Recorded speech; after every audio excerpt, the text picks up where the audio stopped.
Good morning. What's up, Maurice? Where you been at? Keonta. What y'all got going on? Where's the spirit?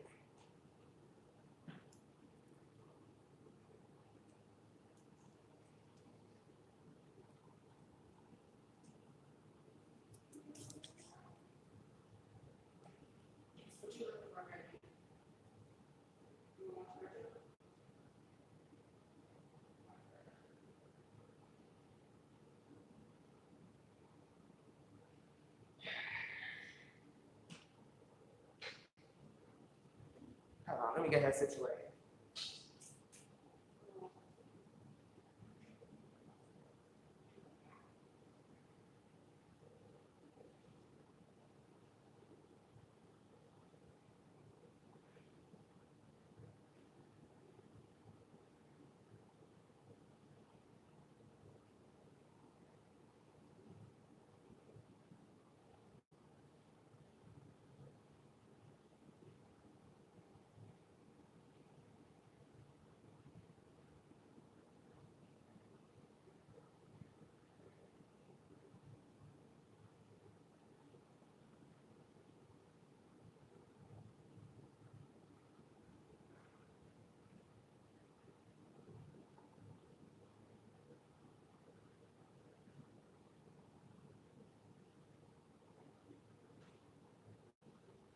Sorry, y'all. I had to cut Boss Babies on, okay?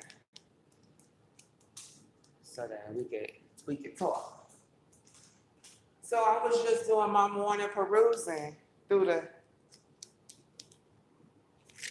digital insanity, right?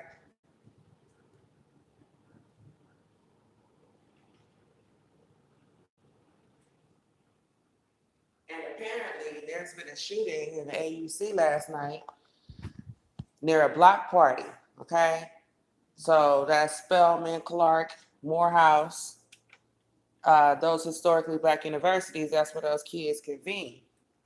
Uh, I went to an HBCU, and it's a very safe environment to send your kids. That's one of the selling points. You don't have a lot of random college rapes and college shootings and shit like that. If somebody does get hurt or something, it's usually a very isolated incident. These campuses are smaller. The campus police knows everybody. There's several different reasons why. And on top of that, black kids don't sit up in their room and make bombs and shit and put on trench coats and go get assault rifles and shoot at crowds. That's just something that black kids don't fucking do. Now, I wouldn't give a damn what the news came out and told you, but I'm already very well aware of what's happening and what's going on, ladies and gentlemen. And we ain't got forever to sit on YouTube and talk about it. Okay, we can barely even title these videos. Now, there are sleepers, and they waking the fuck up. They done made these movies about this shit over and over and over again. Okay, so you got all these sleepers, these assassins that are under MK Ultra mind control. What's up, C.I. Lee? Who I miss? Rest in spirit, hellbound. What's up, Keisha? I wasn't gonna go live today till I seen that shooting at the AUC. I said, "No, wait a minute now. Wait a minute now." And it ain't that many truther channels left. You know what I'm saying? But somebody got to put it out there, and this is what's going on. The sleepers is waking up because they want America's guns. And as long as it's white crowds and white audiences getting shot up, because see, you're not going to convince the majority of white people to give up their Second Amendment right. You know what I'm saying? So they already tried this shit in Charleston, remember? And so now they're coming after the kids. The solution, kids, is not to be afraid. The solution, kids, y'all college students, you're not fucking felons and shit. Go get you a firearm. You in Georgia, you ain't even in California. Go get registered, go study firearms, go study your history. Because this ain't the first time in history that black people have had to come up together and take up arms, goddammit. Why you think we sitting over here not listening to y'all?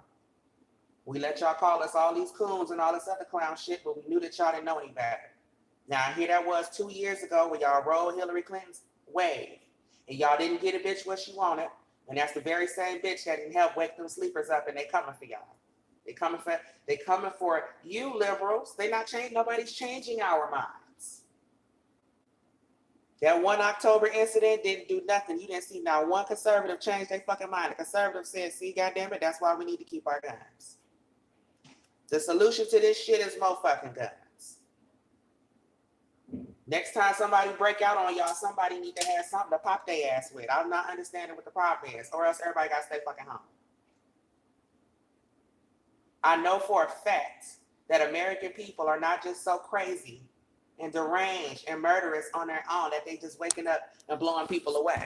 You know how I know? Because y'all is the rudest motherfuckers in this country. Planet. You Americans is the rudest motherfuckers on the planet. And that's hard because them Asians is pretty fucking rude. But y'all rude. There has been several times where somebody has been so fucking rude to me when I was trying to do some simple shit. And I just said to myself, now how has the killer not come back for this bitch in here in this gas station? So I know this is not organic. It ain't organic. Y'all ever went to a black college? You know how hard it is to register and take care of some business at a black college? When you go to a PWI, which is a predominantly white institution, okay, Wendy Williams? When you go to a PWI, shit is all organized. They use the top of the line computers and shit. They got paper and the goddamn printers. When you go to a black college, they haze your ass. Part of the hazing process. Everybody get hazed, not just the frats. I swear to God. Ask anybody who been to the HBCU. The whole fucking shit is hazing. Hazing. They haze you to grad. You get hazed the whole time. It's hazing. Okay? Okay? With all the fucking hazing going on, ain't nobody shooting up no goddamn black college or no black students. If that was the fucking case, they did it long damn time ago. You just had 2 shootings a couple weeks ago. You have not been able to freak black people out. Why? Because we already in violent neighborhoods. We already used to random shit going on. A lot of shit going on. We every day in the hood, when you turn on the news, somebody locally done got shot. And if that ain't going on, somebody calling your phone talking about so-and-so, brother, uncle, nephew, somebody done got shot. Y'all have done got shot. So many motherfucking young black people that we don't even get them calls as much anymore because it ain't that many more left for you to shoot.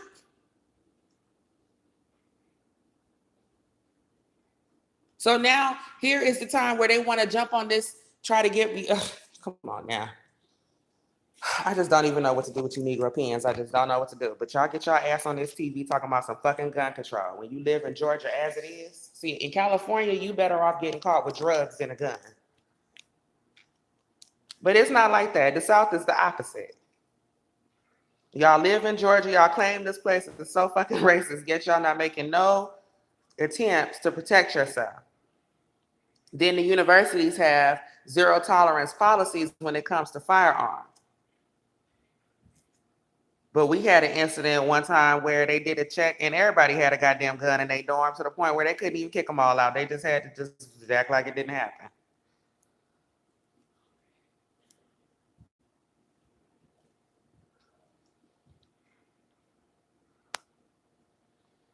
I was about to go to Bethune-Cookman, but ended up going to a community college. Well, that was a good choice. You don't want to just go anywhere. You know what? When it was time for me to go to college, I picked my own school and stuff, and I thought my daddy wasn't paying me no attention because the only thing he said was you can't go to school in Florida. Because actually, you know, I used to watch football and shit a lot when I was a kid, and I had made up my mind I was going to a big football school, and I was going to go to Florida State, and my daddy said, you cannot go to school in Florida. Nowhere in Florida. Not Florida State, not FAMU, don't fucking think about it. Now that I'm grown and I see how ignorant it can get in Florida, when that news come on and say, Florida man, we already know it's gonna go down. Florida man, Florida woman, child. That was his only one request. He would go wherever the fuck you want to go, long as it ain't in Florida. Why, Dad? Why I can't go to school in Florida? He just said, absolutely fucking not. I ain't get no detailed explanation. I don't give a damn where you go. So I can go to Virginia. You can go to Virginia, but you can't go to fucking Florida. Florida? He said, hell no.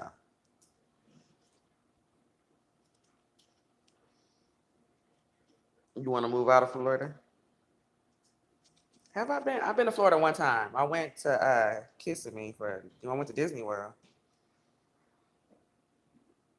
My show choir was in the World Championship, Disney World Championship.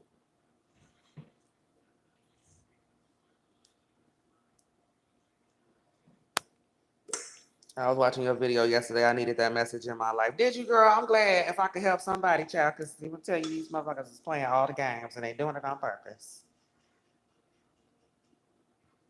Every last bit of it is on purpose. We sitting here trying to psychoanalyze some shit while these motherfuckers going back to their evil lair.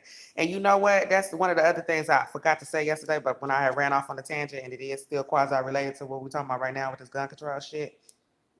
You know, as progressive as I would like to be, you know, in a new world, you can afford to walk out here with a lot of new age beliefs and shit like that.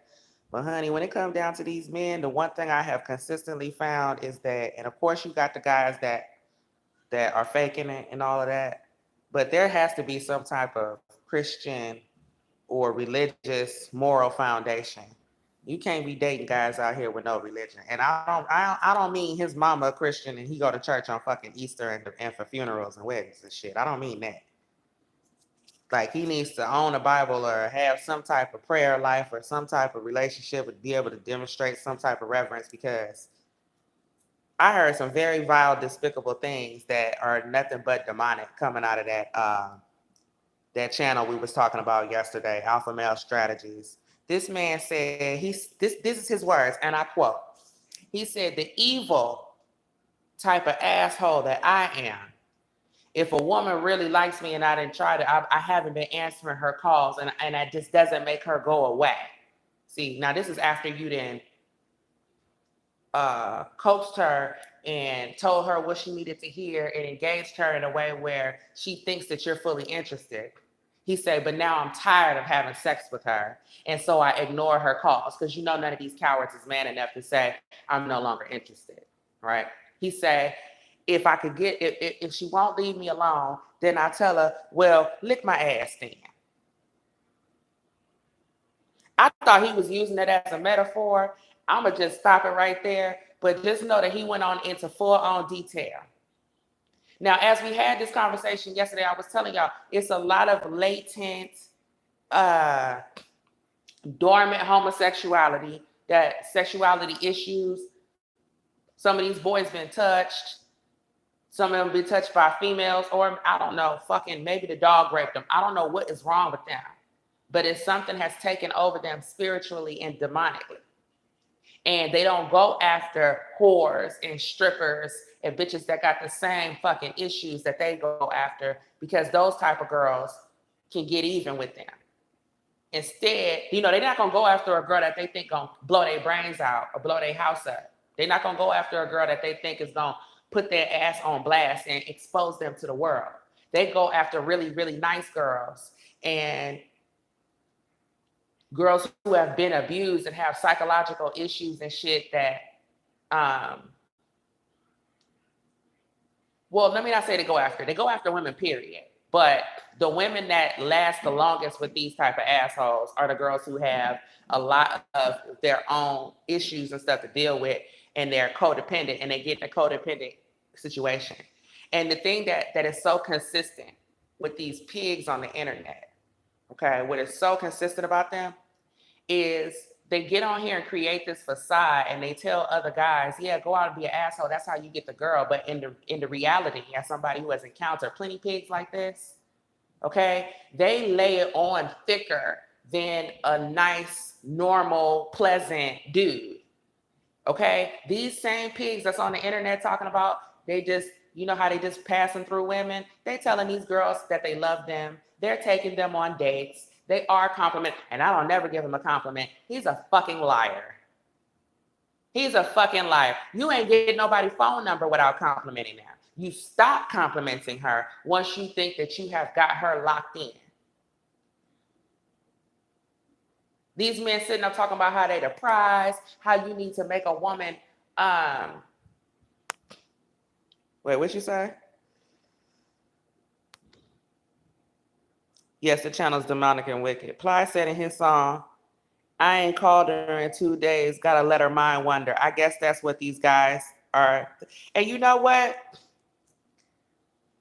They can't handle this shit in reverse. You understand what I'm saying? There was a dude that used to play them kind of games with me, right? And the thing was, I knew him before he turned into a douchebag. So I used to get a motherfucker. I'm like immune to it. You know what I'm saying? The shit don't really bother me like that, which is another thing that makes them think that I don't know what the fuck. They assume every girl is bothering or waiting by the phone call. Some of our phones is blowing the fuck up to the point where we don't even notice that you ain't called in 2 days. I'm not wondering. I'm working on a degree. I'm working a real job. I got a hobby. I got friends. I got other suitors.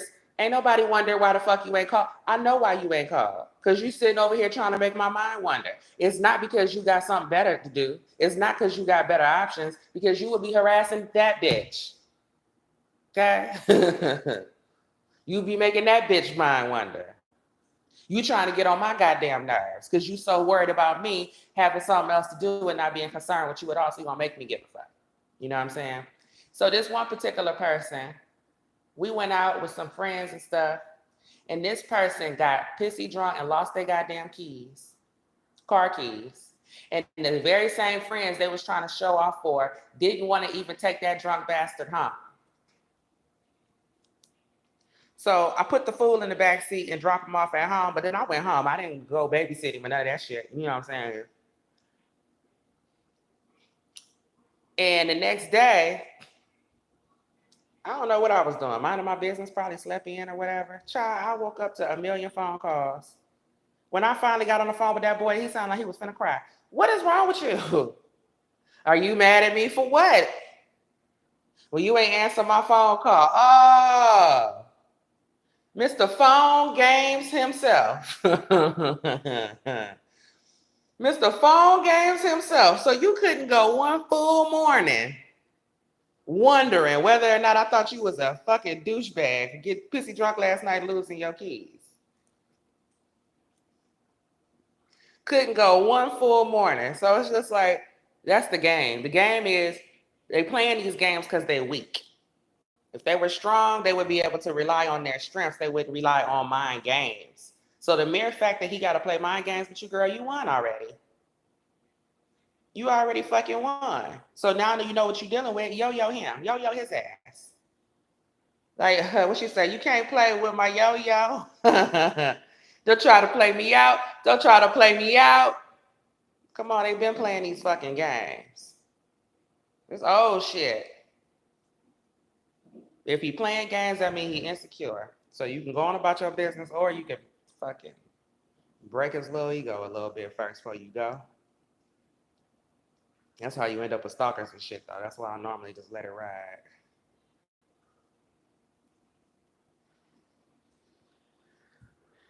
Is now us normal, hey Gail, now us normal single women have to protect ourselves, all because these weak ass men want to play games.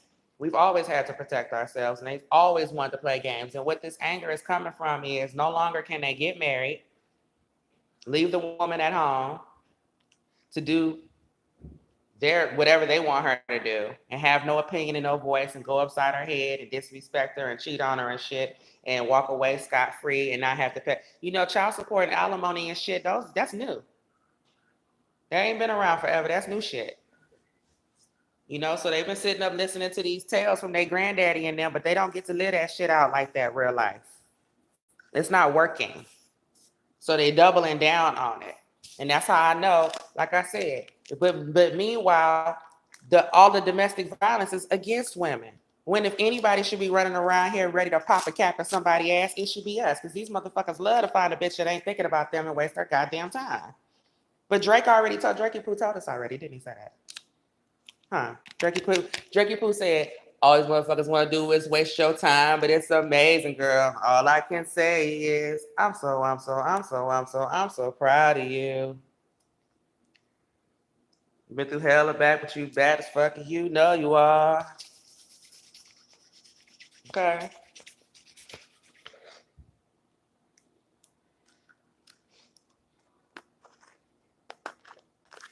But you probably went to Howard knowing you.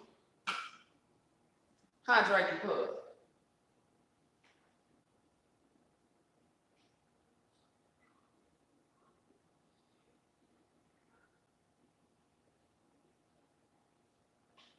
Drakey Pooh is the only one who understands us.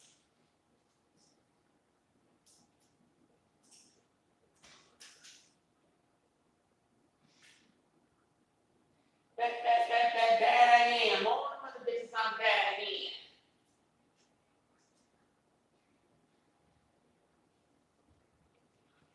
My baby's still asleep. I don't know what the hell to do because he's a girl. Shut up, Lou. Shut up. You better leave Drakey Pooh alone. Sure.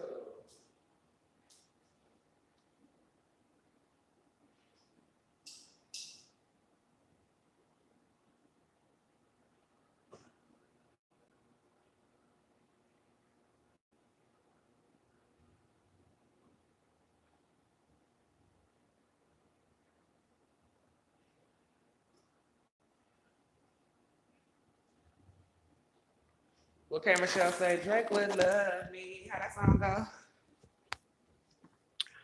Drake, the number one guy wasting girls' time with all these strippers.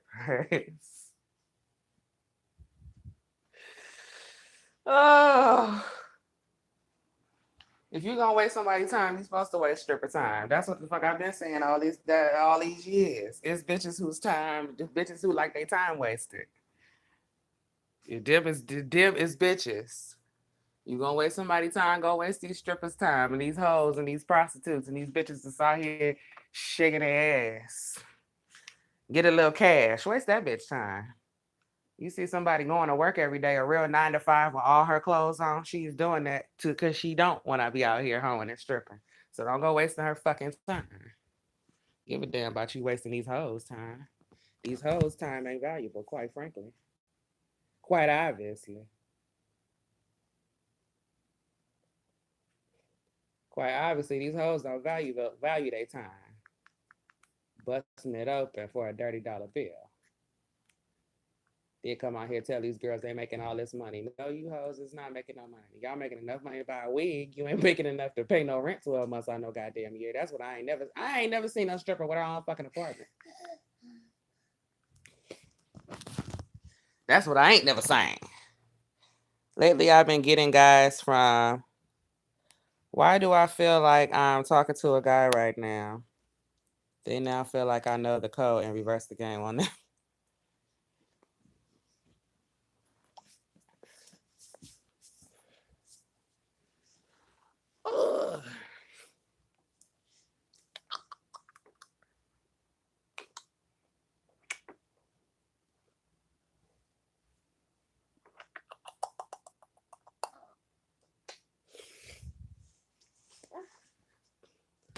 I mean, even with that, like when you a real cool girl, you know, it's even harder to get rid of these motherfuckers because then they act like they ain't playing games and shit. Like they play this whole, I'm being honest with you. You know, we're just friends. And then kind of find out all they really been doing is cock blocking you from all of these decent friends. Kind of find out they know where all the men at. Them be the one. They know where all the single men at. And they done made sure to let them know you off limits while they play this we friends shit. But then get a girlfriend and you can't never meet her. I said, we've been friends We've been friends for 6 years. How come I ain't never met your girlfriend? Huh? What you mean, huh? Why I ain't never met your girlfriend?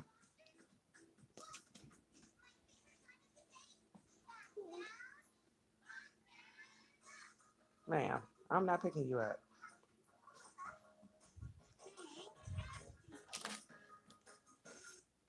That's what I ain't gonna do.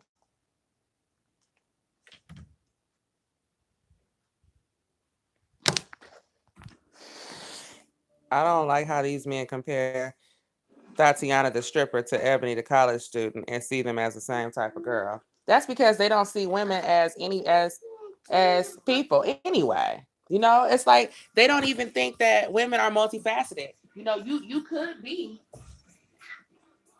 in some instances you could even be Tatiana the stripper slash Ebony the college student at the same time. You know, you could be a girl that likes country and rock and roll. You could be a smart girl that likes to party or whatever the case. But the thing is, a lot of these guys don't see women as human beings. Anyway. But ultimately, it ain't even nothing that we should really lose too much sleep over because honestly, it's the fucking joke is on them anyway. They didn't want.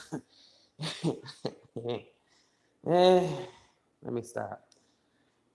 Joke on them, and they ain't got much time as they think they do to get it in.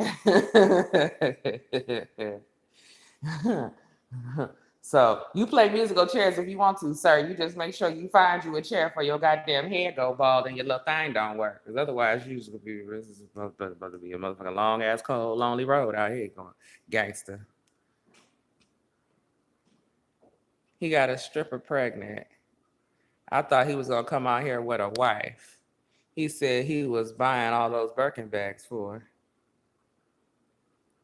Cookie, maybe he's still obsessed with Rihanna. He is obsessed with Rihanna, but him and Rihanna don't have shit in common. He only like Rihanna because she don't like him. That's the only thing he like about Rihanna, that she ain't thinking about his ass. Rihanna, he don't have nothing in common with her. That ain't the type of girl he need. Drake is still young now, so he don't know. And all his friends is fucking stupid. So they just stupid together. His daddy. And you see, you know what? Drake real problem is his father.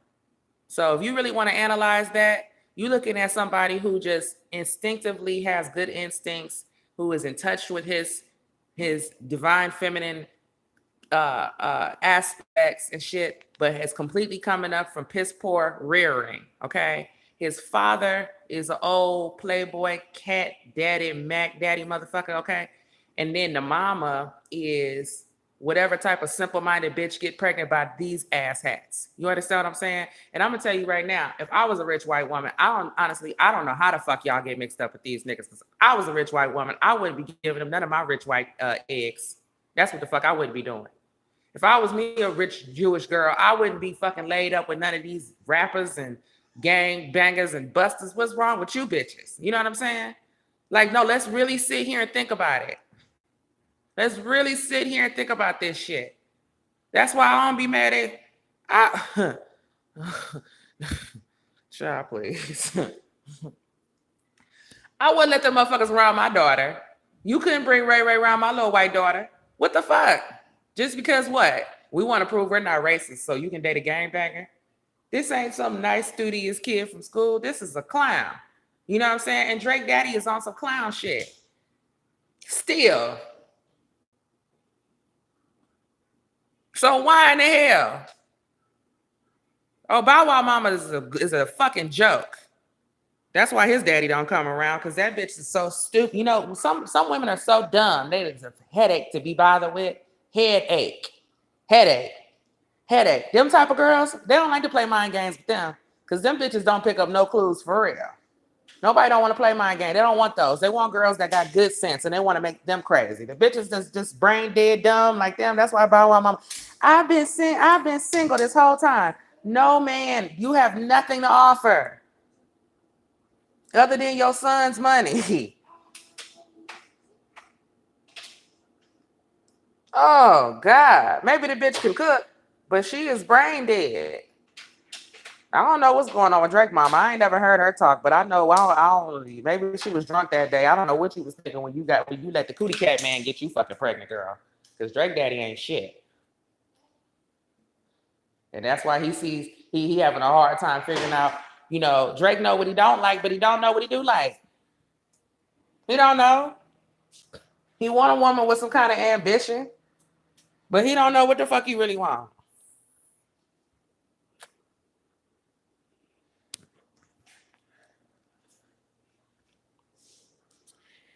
Keontae said, like the princess who got knocked up by Jeremy Leaks, jail back. Oh, yeah. She pregnant by him? Is she that stupid? Why would you want, child? Sis could have got somebody from Morehouse, even though them niggas messy too, honey, child. You got to make sure he ain't no AKA child fucking around with them Morehouse. You got to make sure he ain't, you got to make sure he ain't in a sorority fooling around with them.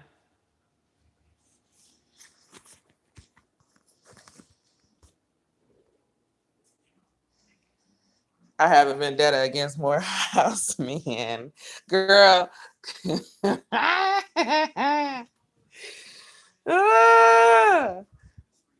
What's up, Common Aware? Look, ain't nobody don't nobody give you no headache like a square headache. Ain't no headache like a college boy fucking mama's boy ass headache. Ain't no headache like that kind of goddamn headache. Ain't no headache like you dealing with a man that's supposed to be well adjusted and educated, child. Ain't no fucking headache like that one. Cause you just sitting here going, I know this nigga know better. I know the nigga know better. Do this nigga think I know this nigga know better?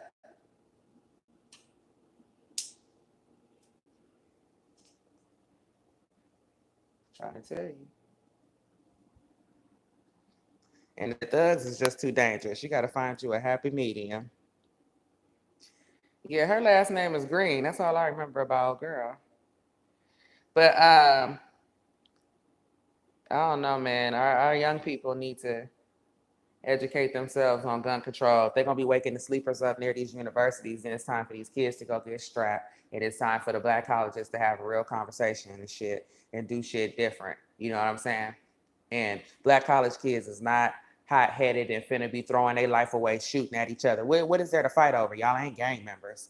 It's not gonna get that serious. When it was some gun involved shooting type shit when I was in college, it was somebody was doing something dealing with a townie. You didn't went out here and try to sell weed with the townies or something. That's how that type of shit. It wasn't no student on student gun violence. Anyway, y'all are adults. You should be able to be true. You know what I'm saying? They should be able to have their shit in their case locked up.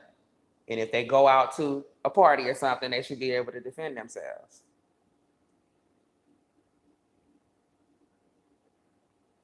An 18-year-old college student is not the same as a 15-year-old high school student that don't go to class and gangbangs and don't see no future for himself, whose daddy been in jail his whole life.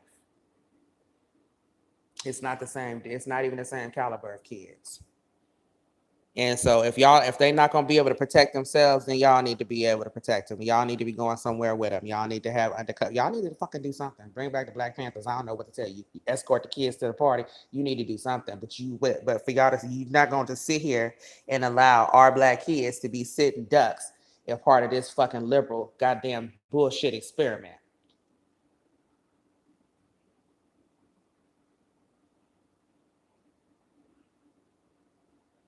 And you damn sure ain't got no bunch of black kids to participate, no false flag, and ain't tell nobody. So I know somebody got shot.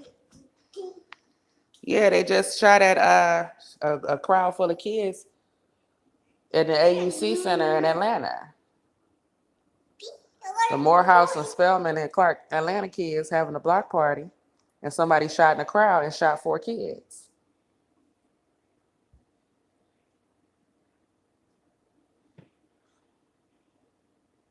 So we know the next thing is going to be gun control, gun control, gun control, gun control.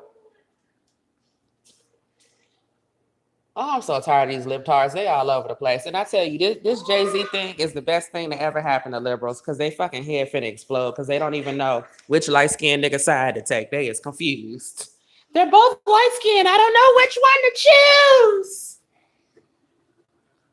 Caps lighter, I'm going with him. That was last night. The shooting was last night.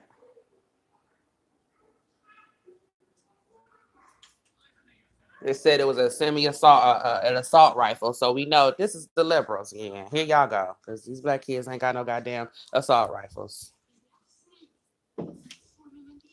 They eating their own. So now they're like, well, why are the NFL players taking money from the NFL? No, motherfuckers. Y'all don't get to use that argument. Because when Kaepernick started with this shit, that was what the fuck I said the first time. If the NFL is so racist, then why are you playing for the NFL? If the NFL is so racist, why are you taking money from the NFL? Why are y'all walking around here with the jerseys on? Why are you watching this shit every Sunday? Why are you playing Madden? If it's so fucking racist, you don't even need to take a knee. How about you stop participating in the NFL altogether? And y'all said, no, it's his job. He's been working on this his whole life. He's doing us a favor by bringing attention to what blah, blah, blah, blah, blah, blah, blah, blah, blah, blah, blah, blah, blah, blah. And I said, well, then why is he still trying to work for them then? He didn't got a settlement. He didn't sold his jerseys. He's got more fame than he was ever going to get as a quarterback. Why is he trying to go back to them? Oh, well, this is his career. And he does. Okay, so now that you need a new argument, now is, well, why is everybody else still in the NFL? So you want all the black people to leave the NFL because this white boy can't get a job? That's not confused. Like, how do they even come out their mouth with this shit? But then they do it in a form where there's nobody there to press them. You know what I'm saying? I'm tired of hearing people go to these different radio stations and flap off at the mouth to people like fucking Frank Ski and them that's not going to sit here and ask Touré no follow-up questions. You gonna let Touré say whatever he want to say out of his goddamn mouth. The motherfucker put Ice Cube number 4 on the top 50 hip hop list, so we know he's smoking some type of dope. Cause Ice Cube ain't no goddamn 4th greatest rapper alive. You dead or alive. You crazy. Crazy. Didn't want to complain about Jay-Z and shit, and it's like, okay, but let's dive deeper into why in the hell y'all was even supporting Kaepernick because we can't even get that part clear. The whole kneeling thing never made sense.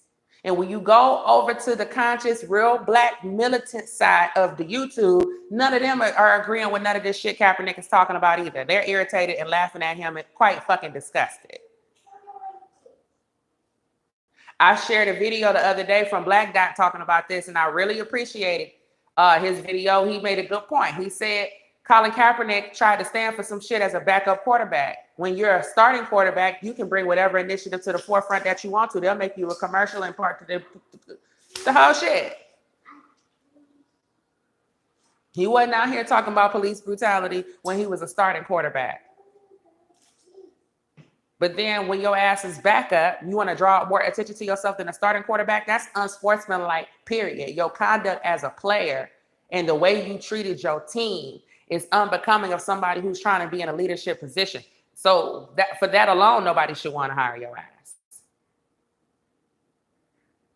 You are a spoiled, entitled little white boy, and that's how you act.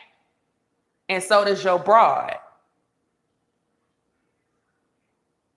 But y'all won't come out from behind these fucking cell phones and go sit down with somebody that's gonna challenge you and really talk this shit all the way through with you. You can't sit in front of Tavis Smiley and throw out these damn rehearsed talking points and go on about your day. He ain't gonna let you get away with that shit like that. But it's certain people who will. Colin started doing that because he lost the starting spot, and we all know it. He was raised in all white Wisconsin. Mm-hmm. What's up, James? See, Ali said, I finally watched the interview with Dapper Dan on the Breakfast Club, and these blacks did a similar thing with Gucci when they said the brand was racist. Yeah, Black Dot went in. Yeah, he did. You're right, Kiki. The music industry is more responsible for how these kids act out here. NFL isn't brainwashing these kids. You know, here's the issue. The long-standing conversation at the Negro meeting in reference to the NFL has been this. The percentage of, talent is not rare in the black community. Athletic ability is not something that's rare. Every last one of us been hearing stories growing up about, my dad used to tell me, oh, your uncle so-and-so or cousin so-and-so or this neighbor or that neighbor played basketball better than Michael Jordan. So-and-so played baseball better than Barry Bonds. So-and-so is a better basketball player, better football player.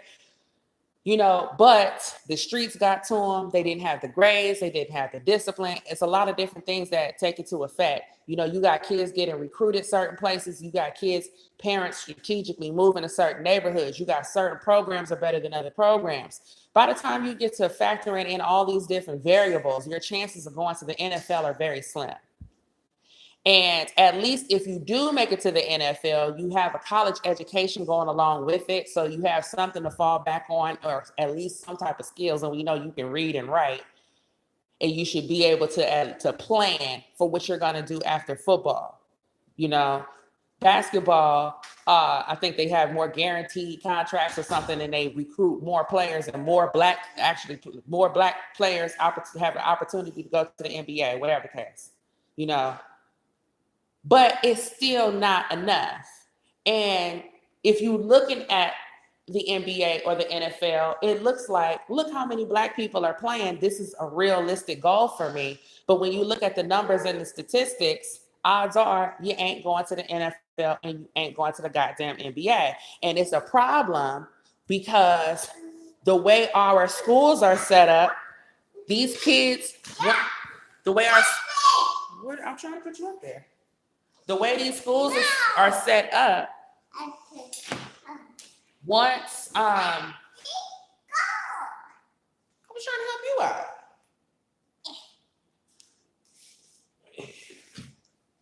You have these kids focusing on sports instead of school when they may not even go to a decent enough college in the first place to even have any opportunity at going to the NFL. You know what I'm saying? And it's a focus to the point where if they're good in high school or even middle school, you already treat them like celebrities. They're already being taught that if you're a good athlete, you half-ass got to do homework. You half-ass have to show up for school. The environment, the culture of school athletics is anti-education. And the kids who excel the most athletically usually give up the most academically. Now, if you are a white child and you get into some middle ranking university and you don't end up a professional athlete, but you've got your, fill in the blank state liberal arts degree, you're going to be okay in America.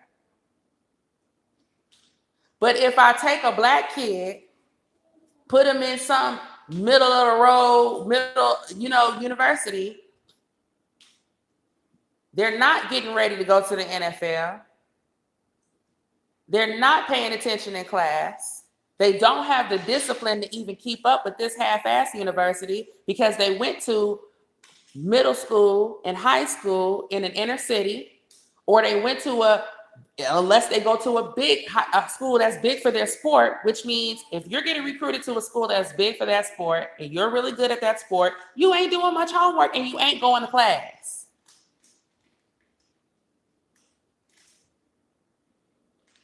So unless the school is holding your hand through college, talking to your professors, helping you weasel your way out of academics, you can't hack it there neither. Then they pull your fucking athletic scholarship sophomore or junior year. Just because you get a scholarship to go play football don't mean you're going to have that scholarship all 4 years. They snatch scholarships. They decrease scholarships. They give boys half scholarships. They do all type of weird stuff. And here this kid has been majoring in PE for 2 years, rehearsing twice a day. Not rehearse, but what y'all call it, practice. Practicing twice a day. But now his scholarship is reduced to 50% and he can no longer afford to go here unless he gets a job, and he can't get a job to do 2-a-days. So it's either quit football altogether and get a job and finish school so you end up with something, or just go home.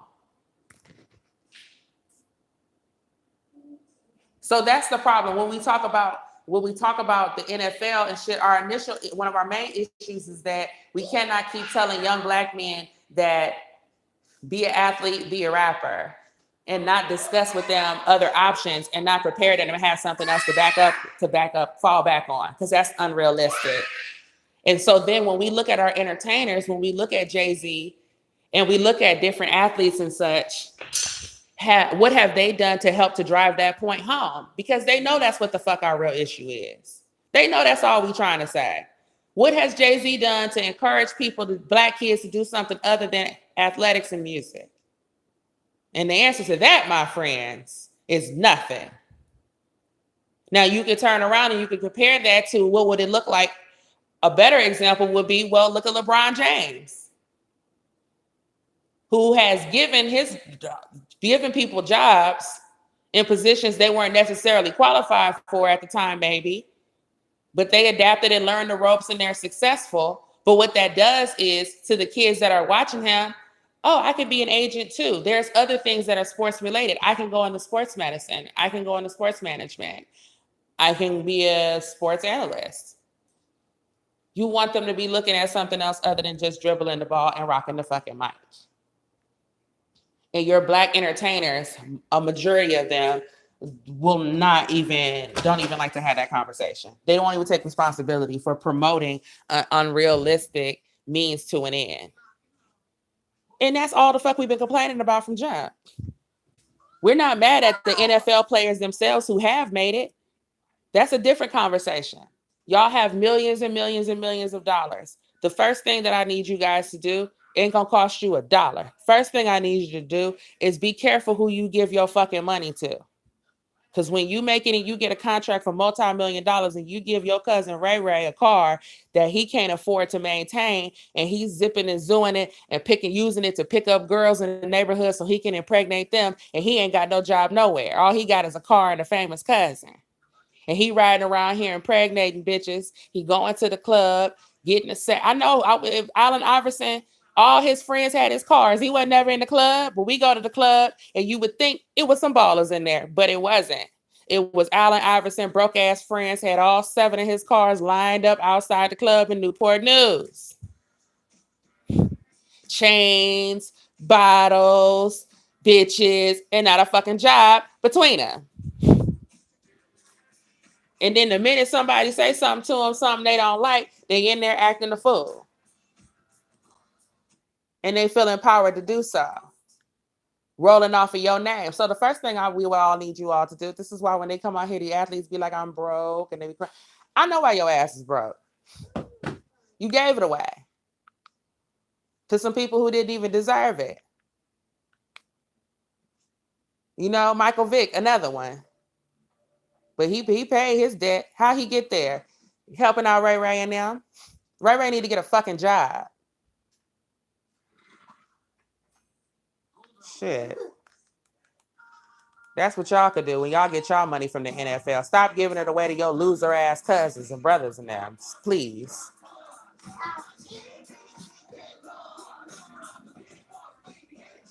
And then if you are going to put some money into the community, the next thing we need y'all to do is start partnering up with community leaders. A great place to go, instead of looking for politicians all the time to partner with, go on university campuses and talk to college professors. Those are the most selfless people.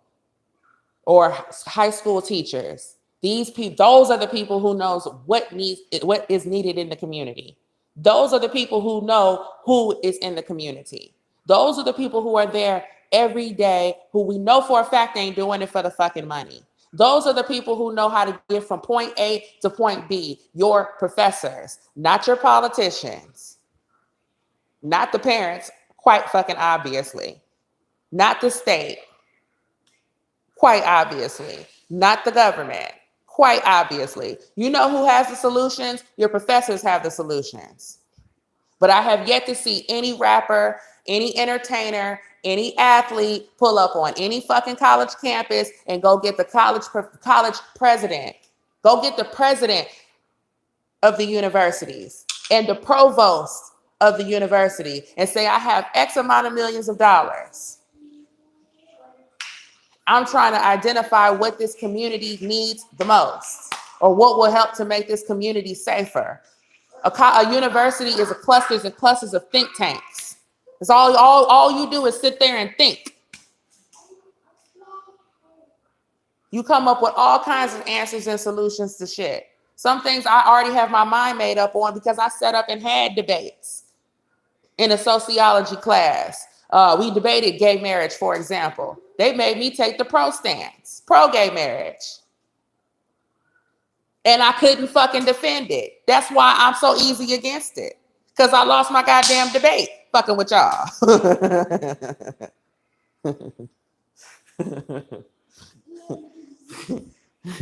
Because we got all the way to the root of the shit. We got all the way where we discussed protections of women and protections for children and the intent of marriage and the creation of marriage. And when we all debated the shit, nobody had a dog in that fight. We got all the way down to it. And when we got all the way down to it, I couldn't defend it. I couldn't defend it. It was nothing. The LGBT literature gave me nothing to stand on to defend desecrating the sanctity of marriage between a man and a woman and overriding federal protections for women and for children. You see? So go on these college campuses. And when I said, and most of them, it don't even have to be no Ivy League school. America got catfished. Yeah, we got a lot of situational haters. They probably use Kaepernick how they use Rosa Parks instead of the original lady. If you want to change the laws, you need to meet with representatives and senators who make the laws, not just take a knee on camera. Right. Well, I mean, in his particular case, he needs to meet with the thought leaders who have already been trying to discuss, who have been discussing this forever, and who have been asking for the NFL to do, or NFL players to do certain things. There are certain specific things that were asked and that the community has been begging for them to do that they have yet to do.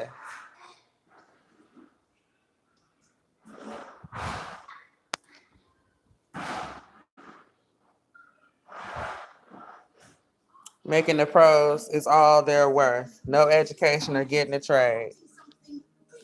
Mm-hmm. Edison hiring pole climbers. They'll train. That's what these kids need to be doing. You know what I think we need to do in this country? I think we need to allow these teenagers, and I know y'all probably gonna say, are you crazy?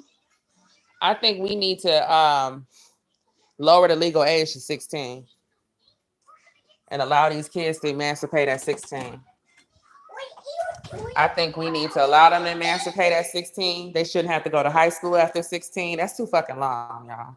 It's too long. Our education, they in school to come out to not know shit. They don't even know nothing. They in there too long and they don't know nothing. I think they're getting started too late.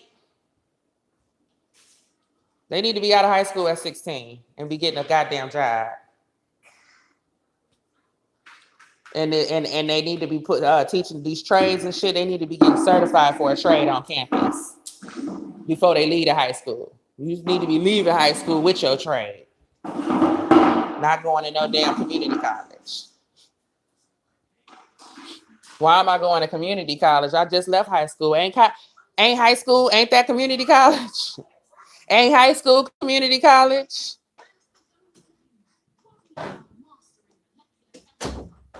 They need to let them out by 16. And look, and leave the voting age. Hey, leave it where it is. Leave the voting age at 18. You go out here and work, experience the real world for a couple years before you give me your fucking input.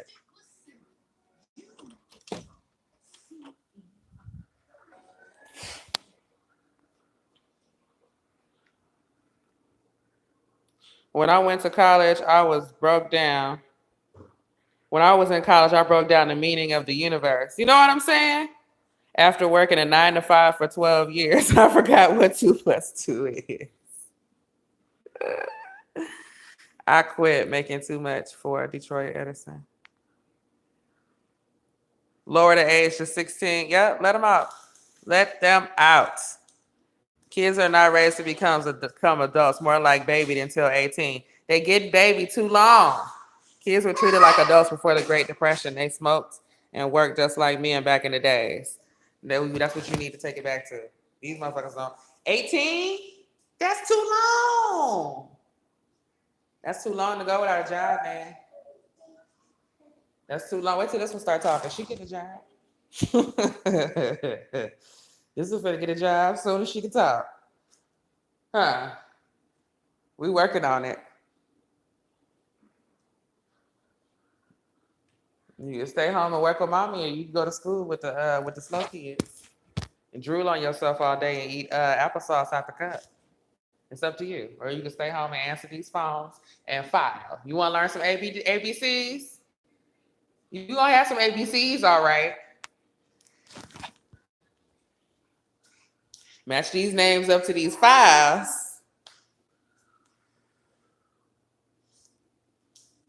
Shit.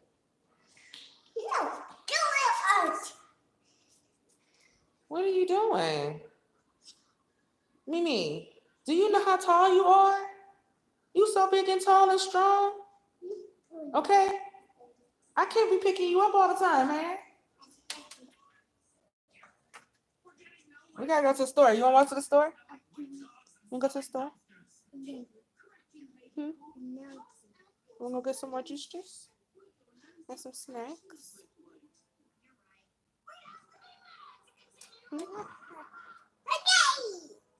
You're so pretty. No babysitter by 8. I know I didn't have no babysitter at 8, and I was watching a whole other baby. I was babysitting. Yeah, my mama never came home and the house was on fire.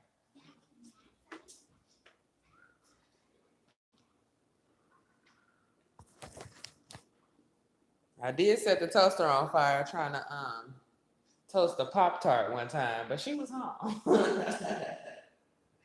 I wasn't even home alone when that happened.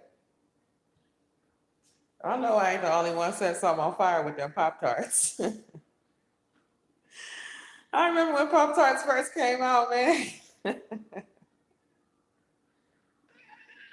Oh, that strawberry joint with them sprinkles. That's all I wanted every day. And I said, you know what? Let me put this in the toaster. That was not a good idea.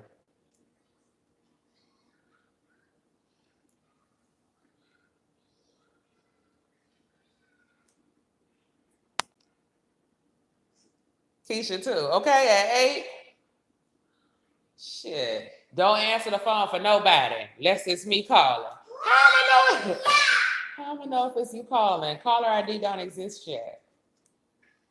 I'm going to call and then I'm going to hang up. I'm going to call. I'm going to let it ring one time. I'm going to hang up and I'm going to call right back. And then she left and called me. Hello? Didn't I tell you don't answer the phone?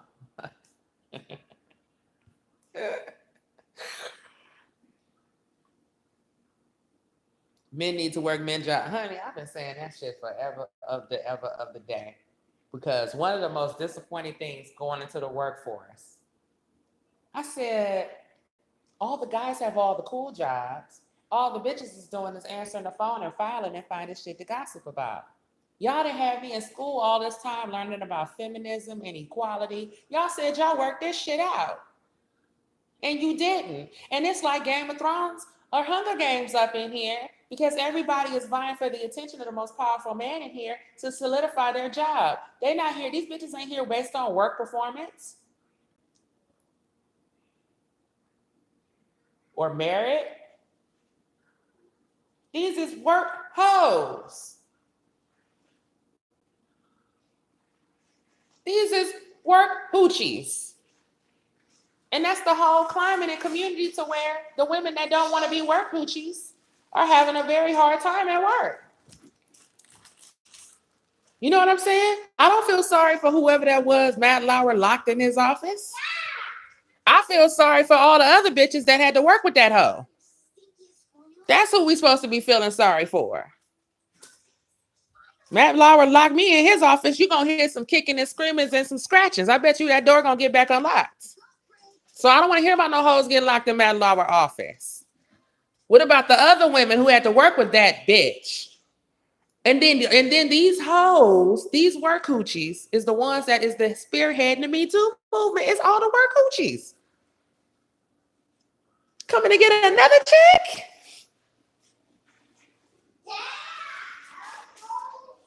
She went in willingly. You know she did. You know what that means when a man locked the door behind you and you hear that click? When I was a young man, more scars you had meant something from work. Buddies drink a few beers, show off scars from work. Well, I mean, it's just certain jobs like call centers or certain environments you can go into, and it's just like the men, just them being there makes the women act ridiculous. You know, I worked for a spa where it was all women in there with the like, it was like a couple dudes, you know, a couple. And one of them was married, so he wasn't an issue. His wife worked there. The other one, you know, he wasn't even cute. So, but some girl did end up still cheating on her man with him. You know what I'm saying? But that's a whole nother story. You know, work hoochies. She was up there being a work hoochie. It wasn't even no men in the office. She took the one available straight dude that was in the office and cheated on her man with him. You know what I'm saying? Hoes. And then it was a gay dude in there. He was so freaking messy. And he was funny as shit though, but he used to keep up a lot of drama, you know? But the women, we got along a lot better though. The environments that were like 50-50 or even 25% male, that's too many fucking men in an office that's where there's no bottom line. Like there's no, like if it's a sales job, it's different because it's you know, still aggressive and it's like aggressive bitches and it's not the same type of women that do those type of jobs. But you just talking about, oh, we answering the phone, you know what I'm saying? And it's 25% men in there. Oh my God. It's always one guy think he a pimp, got a fool with 4 or 5 girls in here. It's just drama. You can't see me because I just woke up, Maria.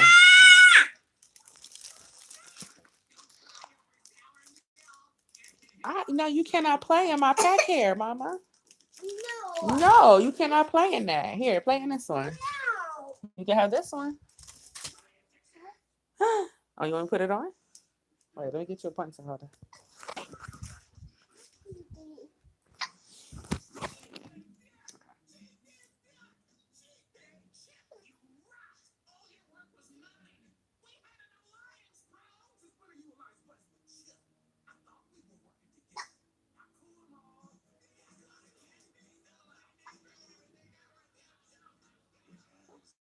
There you go, Rapunzel.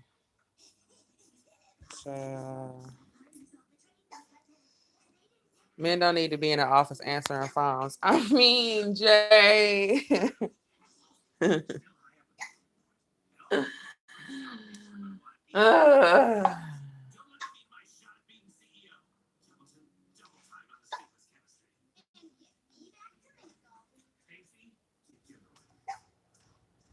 It's certain jobs that is just the nature of the job is girl shit. And those jobs, we would like to have that. And by we, I mean y'all, because I ain't going to work.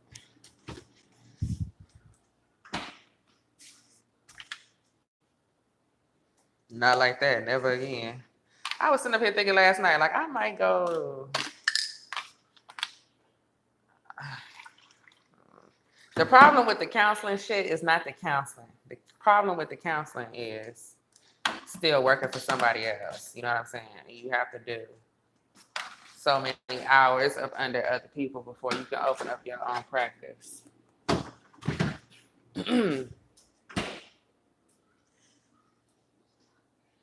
And these people in Las Vegas don't know nothing about business.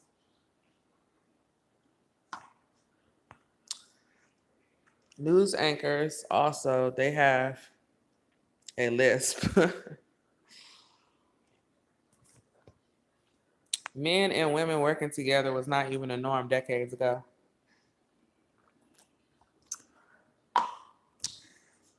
I don't know, it depends. Like I said, whenever I was doing something like sales related, it was cool. If I did something really, really girly and it was just women in there, it was cool. But if it them little jobs where we wasn't even really in there doing shit, then everybody was just in there finding something to get into. Mm-mm. Mm-mm. Okay.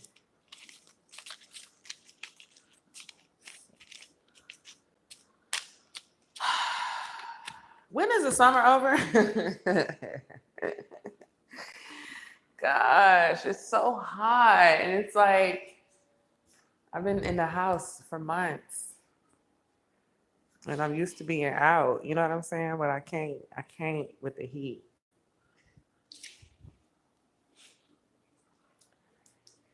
Me and the baby can't be out in the scorching heat.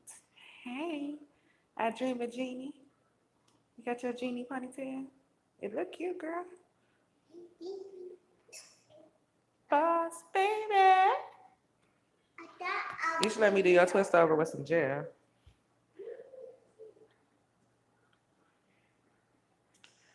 I ain't even a word, girl. It's ridiculous. It's ridiculous. And it's hot all day and all night too. It don't let up. Hey, pretty mama. The baby boomers effed it up for all of us. The babies. You know what? I don't even know if it's the baby boomers or if it's they kids, because them is the lazy ones.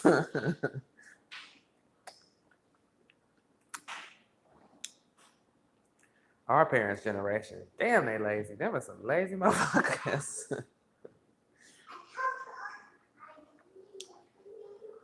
They made that shit look good. They looked busy, but they wasn't.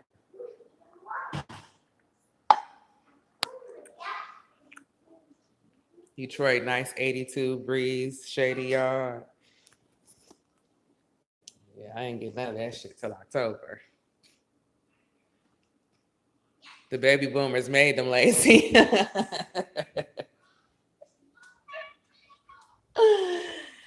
They did, huh? Damn, they lazy. Sheesh.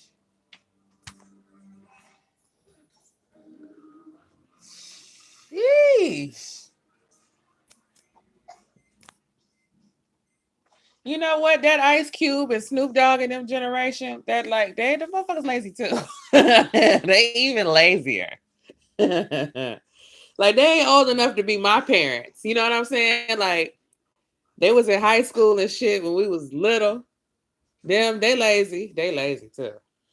They lazy too. That's a lazy generation. Good grief. Good grief. They so lazy. It's just like, oh man. Good times create lazy generations, I guess. They say we don't listen. To them, Cookie, I tell them all the time, I'm disrespectful. I don't have no home training. I tell my family. When they get to talk about me. Shit. You always, yeah, because I'm disrespectful, because I don't have no home training. I was raised by wolves. Shit. That's why. I ain't had no mentors or good examples growing up. And they just there. They was like, what you gonna say? It's true. Shit. Baby boomers were the first generation of entitlement. They neglected to keep up with what was going on in America, and it went to shit for a long time. We're always the problem. Like, really, who raised us? That's what I be saying. Shit, you know how many times I gotta call my grandparents? Get your child. Get your child. Wrong with them? I know I raised my parents. I don't want to hear shit. They can't. They can't. My daddy, he turned out all right. My mama, I ain't do too good with that one, man. I just couldn't get through to her. She was hard headed. I tried. James said, grew up poor. I'm glad made me work since little. Buy my own school clothes, not from Kmart.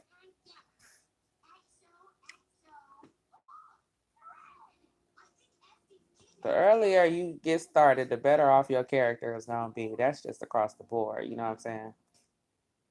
I didn't have to work as a kid. Like my parents wasn't poor. My parents is spoiled. Oh God.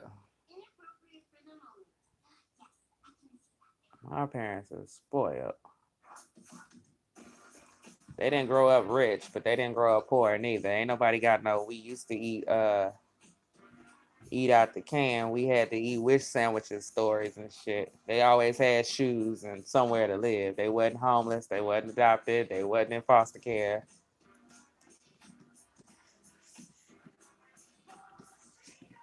They went to decent enough schools.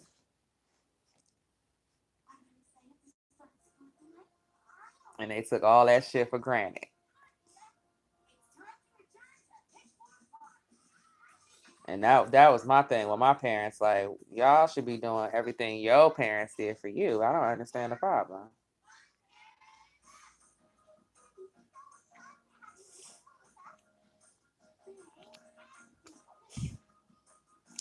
But that's okay, because all these people get old now. My daddy finna turn 60.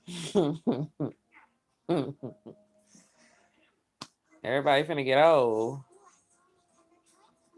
We talking about they fell and they can't get up. And I'll be like, now, do you remember when you told me? Shit.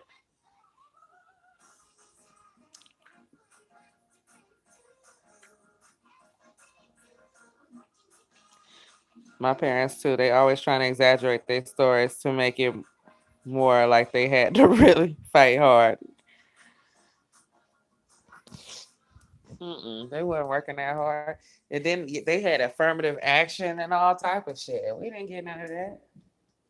And we don't get no benefits from it. But they quick, they don't share. They stingy. Oh, they so stingy. Jesus.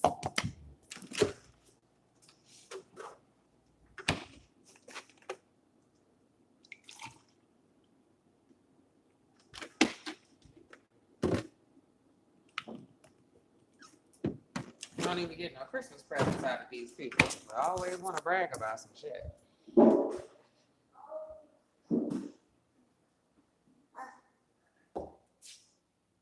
Mama, this stool is not for nothing else but climbing up on the toilet. It is not for climbing up on countertops, the dresser, or for you to reach things that are purposely out of your reach, my child. Only thing you need to be reaching with this stool is the toilet. Thank you for your cooperation.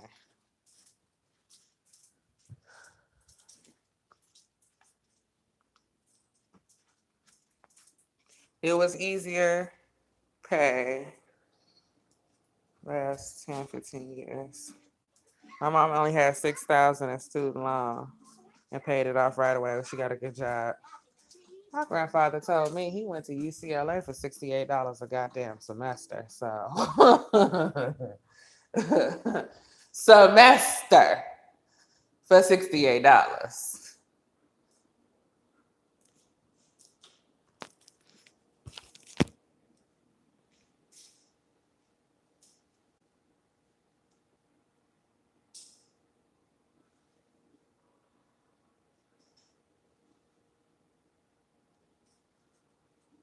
Meanwhile, see, when you go to a black college, the black college is more expensive. It'd have been cheaper for me to go to San Diego State, which is I was gone.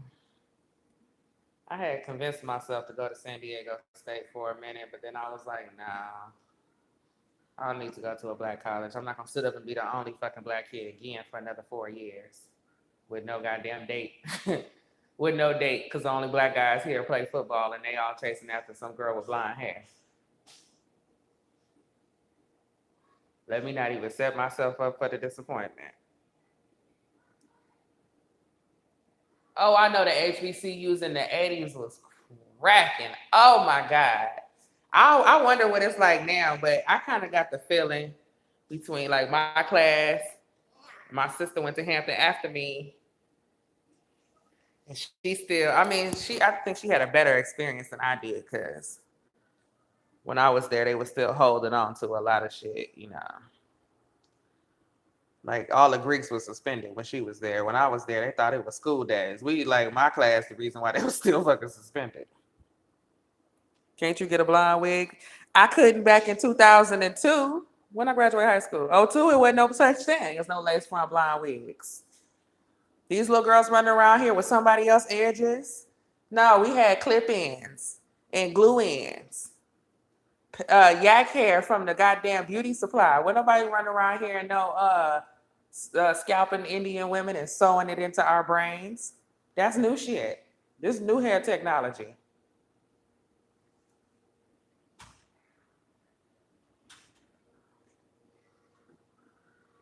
And that's why these girls need to be able to wear their wig all they want to and don't worry about nothing these men got to say. Because y'all know why y'all got a wig on. Because these motherfuckers went out with everybody. These bitches be ugly as hell, but they got long hair and they flipping their hair all in our face and they like, yeah, look at it. The bitch be looking like the Michelin Man, but she be having long hair. And then you walk past them and they flipping their hair on you. Shit. There was a problem, but now there's a solution. Get you a goddamn lace front wig and have that shit looking like it grew out your scalp. Whatever color you want it. Fuck them. 30 inches. Slap that bitch right back in the back of her goddamn head with your wig. Tell that nigga to kiss your ass.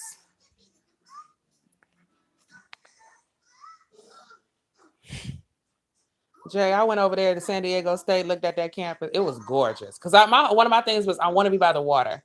I was going to college to relax. I had a hard 17 years of being related to black people, and I wanted to relax and being tormented by little spoiled white kids every day at school and little spoiled ass Mexican kids. And I wanted to relax with some peace and tranquility. So number one on my college requirement list was that it had to have some water. So I went down there, looked at San Diego State. I'm like, oh, it's gorgeous. But I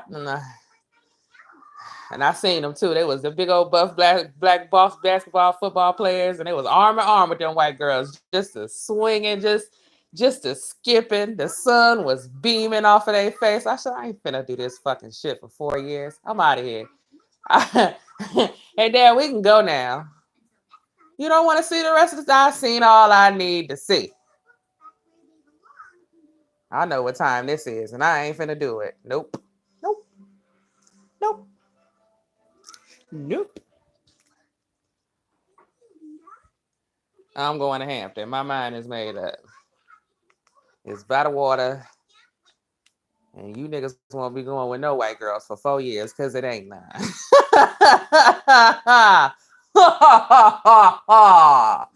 There ain't no white girls. Shit.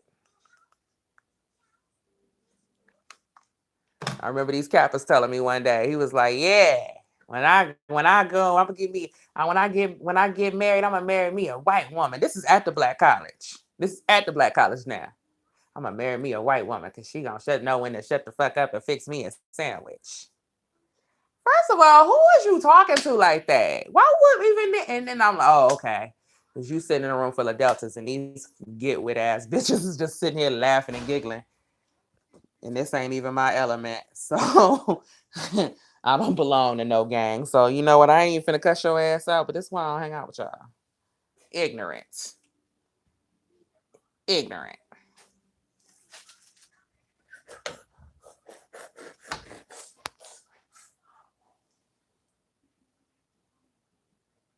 Yeah, come on now. Them cappers are so ignorant. Them frat kids is ignorant, period. Across the board. Across the board. Ignorant. You know, I guess the Signals was cool. I ain't had no problems with them. Them Qs and Deltas and AKAs and Kappas is headache, and motherfucking headaches. Every time you see them, you just go, oh God, here we go. Here we go. They didn't want to be ignored. They wanted you to move out the way for them. They wanted you to hand they thought everybody on campus worked for them. And if you wasn't finna playing games with them like that, now it's some type of conflict or confrontation. But I wanted all the smoke, so when you want all the smoke, people leave you alone. But I done seen plenty of girls like be hella depressed. And it's a lot of shit I didn't even go to just to not be bothered. Like, and now that I'm grown, I went to one alumni picnic. It was like a HBCU, like, you know, I'll go to some Hampton alumni shit, but I'm not doing no more Greek alumni nothing. Because I will not be tolerating with none of the ignorance coming out of these Greek fraternities and sororities anymore. The next one of you bitches to line step dance through the middle of my conversation gonna get socked in the face. Because it don't make no sense. When we were 17, 18, 19 years old, that was one thing. We in our fucking 30s, and I'm tired of you eye-body whacked, out of shape, insecure bitches still being disrespectful. You know what I'm saying? And you can't even go and network and shit and grow up. You go and find a clique of bitches that look just like you, dress just like you, and y'all still line dancing and stepping through people conversations and still oh God. I knew how to piss them hoes off though, because you know I went to a black college. I know how to get up under these hoes. I said, I'm about to go over here to this event. And you know, one of my homeboys from Hampton was one of the organizers and shit. So that's why I went. And it was a couple people from Hampton there. And they're all the people cool, but let me tell you, FAMU bitches had the worst attitude out of every black college or anybody I've ever encountered. Every bitch from FAMU has had a stanky, funk ass, stank ass attitude. I don't know why, but they do, and I don't like them hoes. Okay, I don't like them. But I took two of my homegirls with me that didn't even go to HBCUs, and one of them was like 5 years younger than me, and the other one was 10 years younger than me. I took some young bitches with me. I don't know what I'm gonna do. You know what I'm gonna do? I'm gonna take some young bitches with me. Okay, that's what I'm gonna do, and I did. And the boys was looking at me and my young ass friends, and not them old ass hoes, and they was mad. So it got to the point where me and my two young hot friends in the park with wedges on. Okay, the fuck. Oh, school days. Oh, school days. Gotta wear your wedges to the park. You gonna be dealing with bitches with cankles. With they arch support shoes on. And these girls were so mad that at one point these old sorority hoes had started doing a stroll in a circle around me and my two young friends. We're like, what are they doing?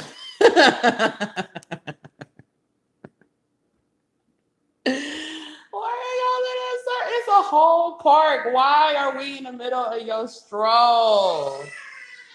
Because y'all so busy strolling and minding, y'all so busy minding our business and looking at us that now you orbiting us. Child. And then I told my friends, I say, they want a reaction. Just don't ignore. Just keep giggling. Whatever you do, just keep giggling, bitch. They're like, okay. Just keep giggling. They'll go away eventually. Huh?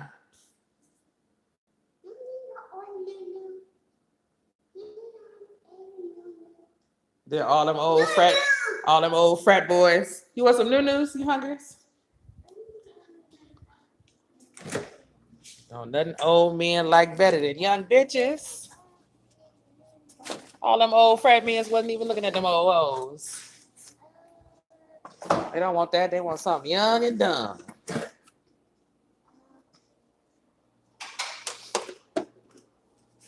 I wasn't gonna go up there and deal. You thought I was gonna go by myself and deal with all them angry black women by myself? No. Took me some reinforcements. Well, you gonna be dealing with angry, haggardly, poorly shaped bitches. Take you some young women with you.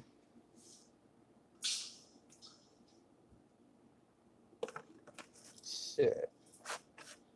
And if you're gonna be going to some industry shit, take you some white girls with you. Nothing rich black men love more than white women.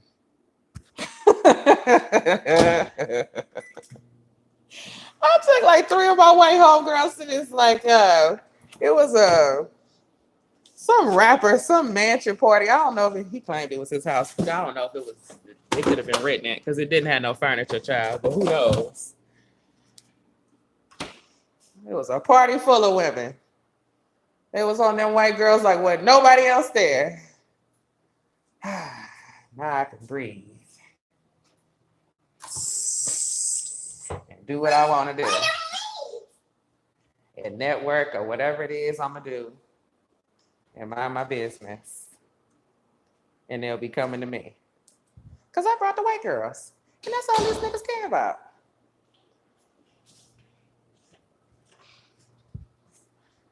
It was like, hey, white, they was introducing themselves.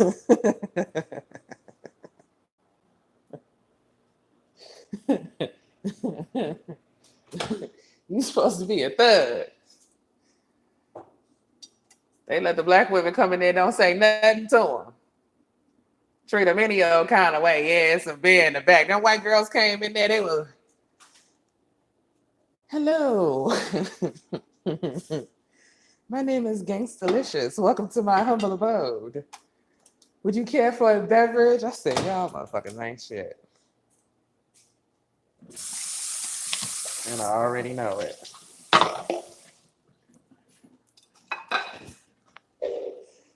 It was an Airbnb. What's up, me? Here you go, baby. She said, I gotta play this back. Shit. You go into a gangster party, you go into some industry shit, not like gangster street party, but you know, some rappers having a party. You and your girlfriends want, you know, I don't need these tips of the trade anymore. You know what I'm saying? You want all the attention? Take you some white girls with you. Every man is that, and it be all in y'all face because it's ridiculous. And they'll be nice to you too because you are the bringer of white girls. Trying to tell you.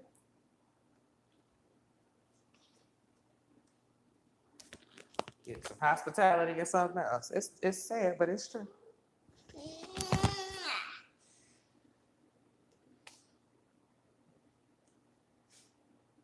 You want me to take it off or what? I thought you were saying to put it on. Take it off. Okay.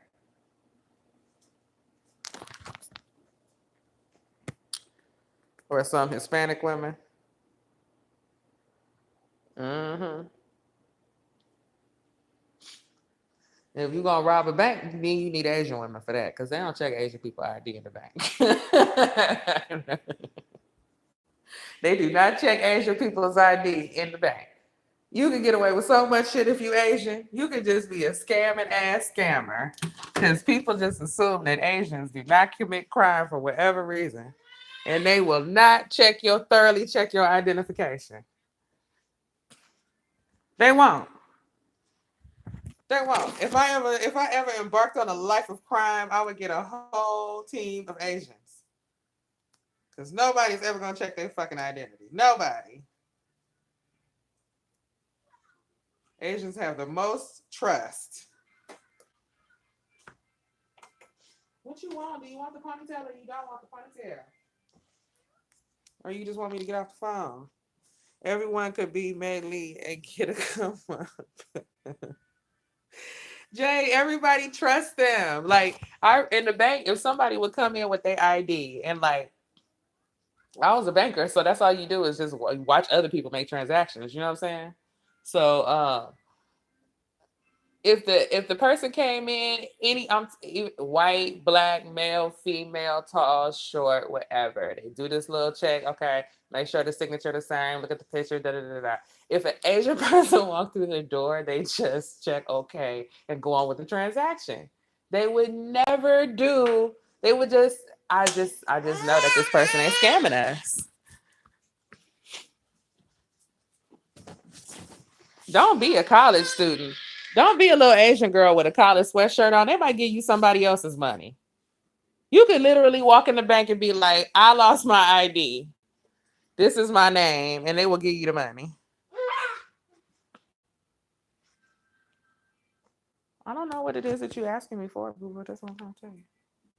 Did you hear about Lil Duval writing on Twitter about how black women who wear natural thick texture hair is unattractive and he prefers bone straight hair, but he also said he hates weave? Okay, well, his own mama nappy headed, so that's what he's talking about is his mama.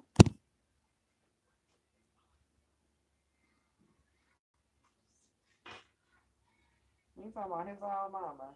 And honestly, we can all get our hair bone straight. I didn't have my hair bone straight. I know you had your hair bone. Like, who ain't had their hair bone straight? But it's not gonna be bone straight all the time.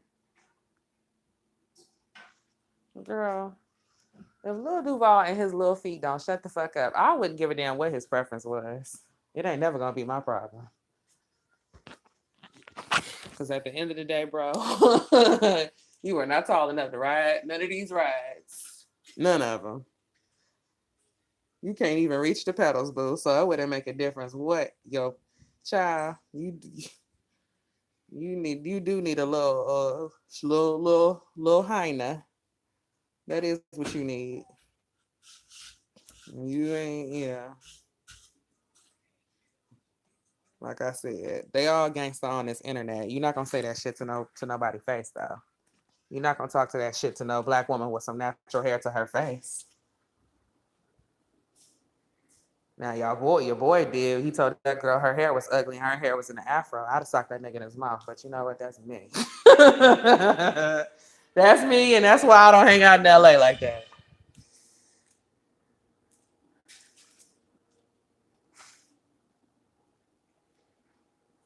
You need to fix your hair while you walking around. Oh, let me stop. And when his ass get caught inside Barry, don't bring your ass over here for help. Call your friends in Beverly Hills and Soho.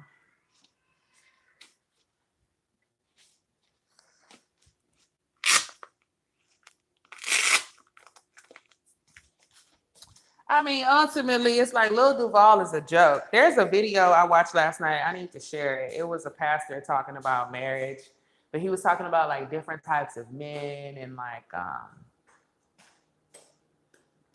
uh, men's responsibility in marriage. What do you want this?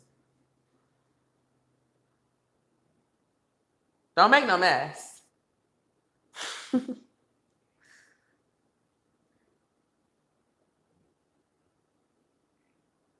Why are you playing?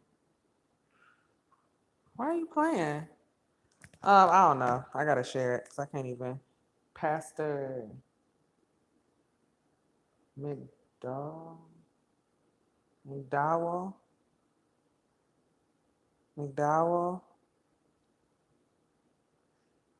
They were trying to block you and your friend. It didn't work. It didn't work. Lucky for them, I will never hook up with another frat boy ever again in my life. I had already made my mind up.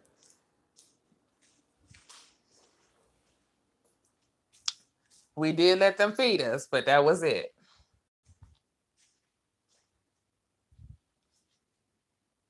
It was like, let me stop. It's like,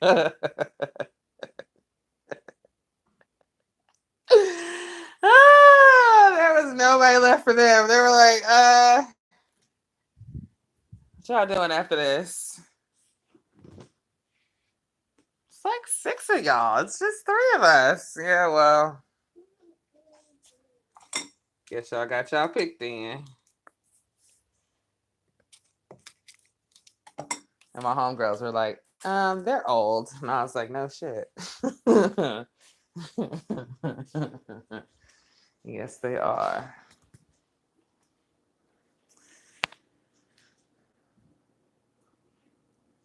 Relationships with sisters and aunts, male role models and mentors, friend groups. That's one of the things the pastor said too. He was like, you have a responsibility as a man to seek out mentors, to go and find men that are doing what you want to do or are successful in the areas where you want to be successful.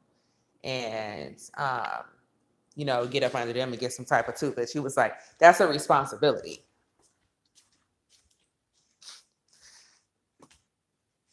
Why is Netflix doing this? Instead of continually playing the video, it's stopping after every one and going to like the menu.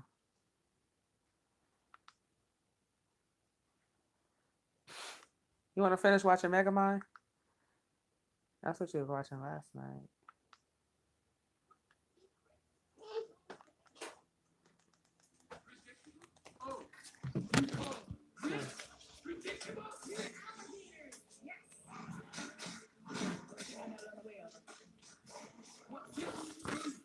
Women don't get caught up on the bling. You will get pregnant a bad credit to the STD. I'm telling you, that's the shortest line to poverty. You want to hurry up and get poor real quick. That's how you do it. I don't know what's wrong with these new bitches though. They just hustling backwards. It's just ridiculous. I don't understand the choices they're making at all.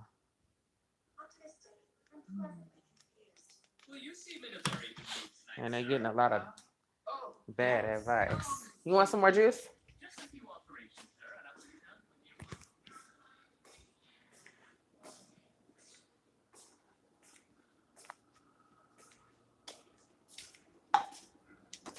What y'all got going on this weekend? Any plans?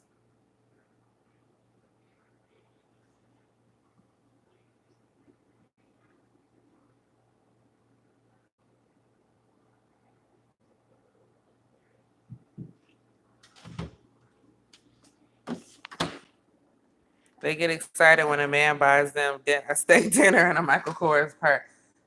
I'm telling you, I got to the point where I was like, I don't want to go to dinner.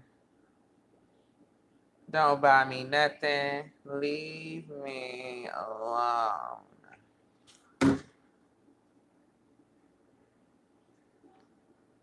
And it was this girl on Instagram a couple weeks ago, kind of trending.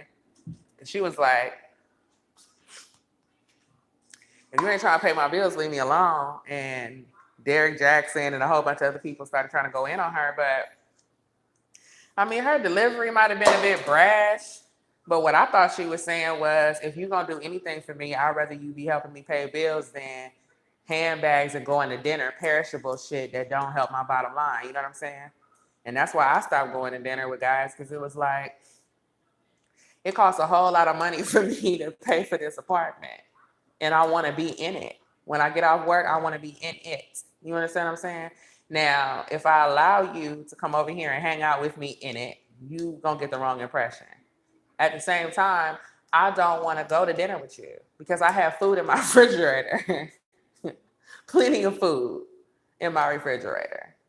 You know what I'm saying? So I'm good. You feel me? Like, honestly, it was like, I don't want to go to dinner. I started doing shit like, well, there's some shows out here that I would love to see. Like, you need to be able to do something that I can't do for myself. And what is that? You know what I mean? Like, I took myself to see Britney Spears. My ticket was $200. You know what I'm saying? So what we doing, little boy? So nobody want to go to Red Lobster with you. For what? I can go to Red Lobster. I do it all the time and get it to go and come home and eat it by myself.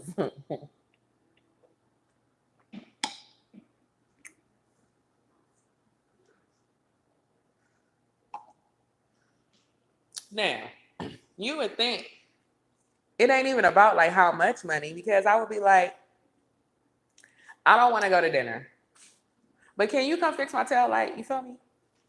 Oh, oohs, and ahs. You can't fix a tail light, a brake light? I gotta go up in here in this AutoZone and be nice to them and ask them to do it.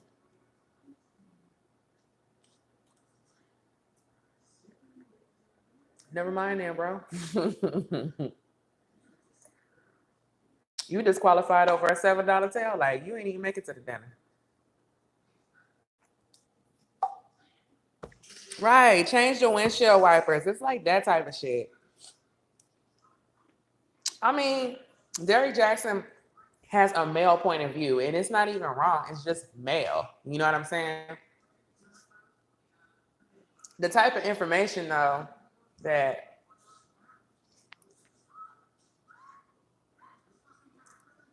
it's good. I mean, he's good if you're trying to understand, I guess, some guy's motivation. And he also, I think, says stuff in a really nice way because he could be harsh. A lot of guys are really harsh in their advice of other men. Like, oh, you dumb, since he playing you. Like, he is delicate about it. And you know what I mean? Like,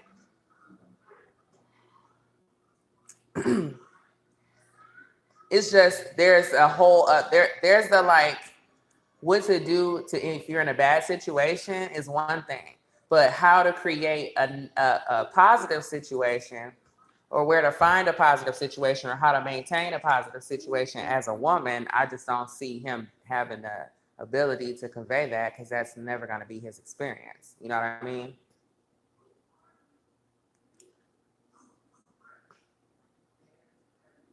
At the same time, there aren't a lot of married women giving advice either. You know, it's a lot of single women, and they kind of sound a lot like Derrick Jackson. Like, this is what you do to get out of a negative situation. But when it comes down to identifying a better situation,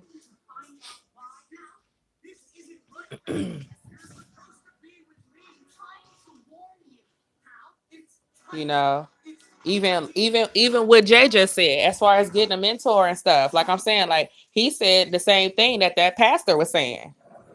And I haven't heard Derrick or these women say that. You know what I'm saying? Like Tanya TKO, for example. I like her. You know what I mean? But she ain't like, get you a man that got a mentor. You feel me?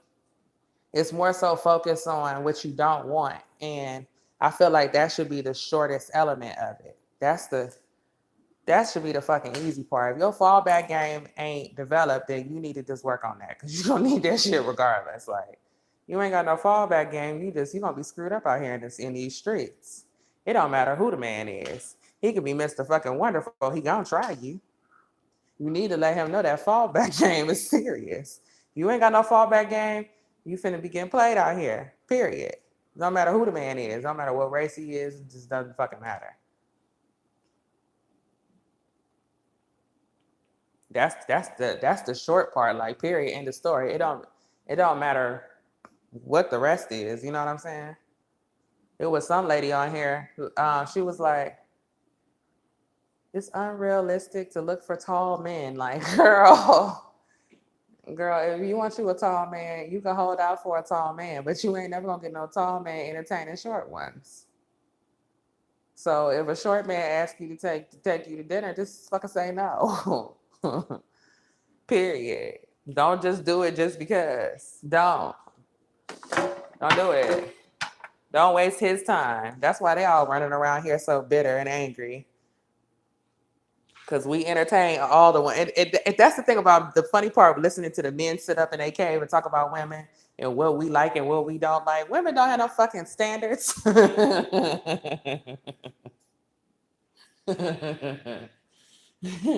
don't have no goddamn standards. That's the problem. Women have no standards and weak boundaries until we've been hurt and beat up and put through all of fucking hell. It takes hell and excruciating torment, torture, years of abuse before we get some goddamn standards. How dare you bastards? How dare you? How dare you? We dated all of them. The big ones, the short ones, the fat ones, and the skinny ones, whether we like them the fuck or not. So how dare you accuse us of being stuck up? It don't matter who the girl is. Lori Harvey, all of them, every woman.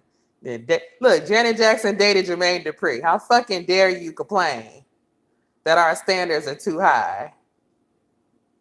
Any fucking lower, it would be bestiality at this goddamn point. How dare you accuse us of having high standards? That's what women don't have. Hell is wrong with these people?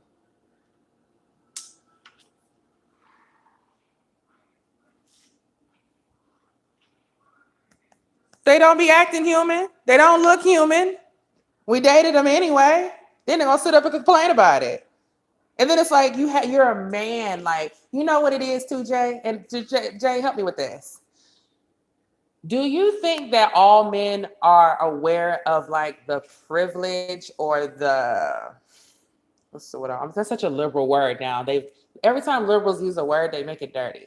Do you think men are aware of like their power or their control in the world? Because when I see a bunch of guys claiming to be alpha males, but talking about how they're gonna go out and conquer and manipulate women, which is an easy fucking target. Like, women are not even built for this assault. You've got a physical advantage. You're playing a game that have never seen a rule book for. Then you have practice playing games, period. And you use all of that manipulation and time and energy that you just conquering and all of this. You use that on girls.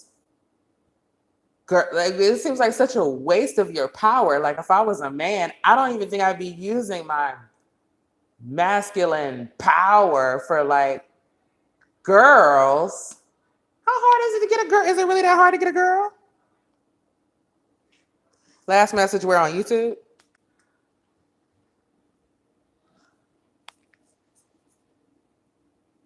I didn't get a YouTube message. Usually men who claim and pride themselves for being alpha usually aren't. Women are also more nice and patient to guys who show interest, even if they don't like them. A man won't waste his time with a woman he wants nothing to do with. Kiki, do you want someone that handles the business of the tail light, or you want him to change the tail light?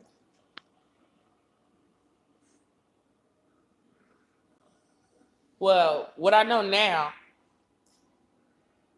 that I didn't know then is that I like to be chauffeured and not have to worry about cars or car maintenance at all. Anyway. I've completely, yeah, I don't even, I mean, it was to the point like, I could tell somebody else what was wrong with their car because my cars have failed in every way capacity their cars could have failed. You know what I'm saying? I have changed my own spark plugs before. I have bought every hose, water pumps, AC valve, whatever the fuck that is, uh, fuses,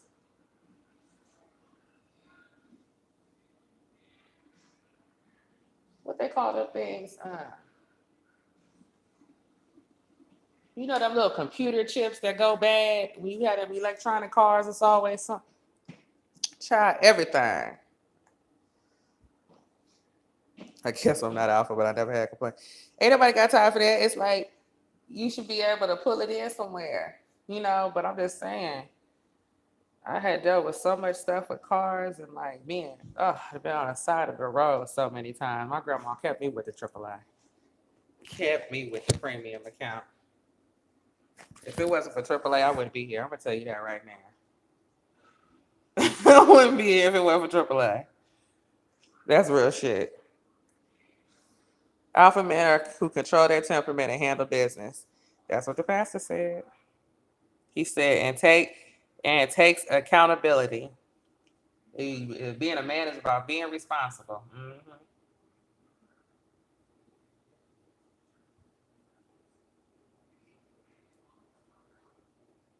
Mm-hmm. And a lot of these guys is paying for this shit. You know, they ain't really getting away with it. They ain't really getting away with it.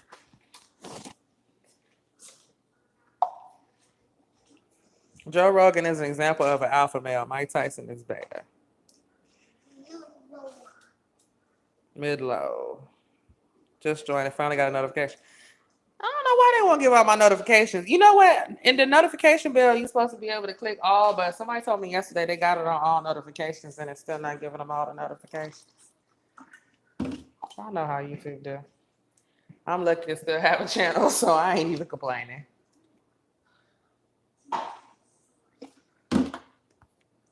Much shit as we talk.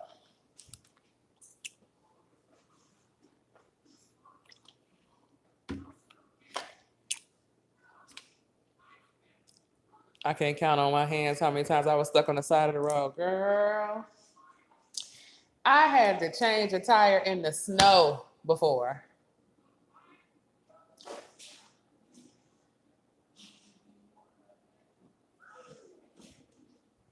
In the snow. And then the spare blew up. But at least by the time the spare blew up, the sun was up. When I was playing the guitar, it was dark.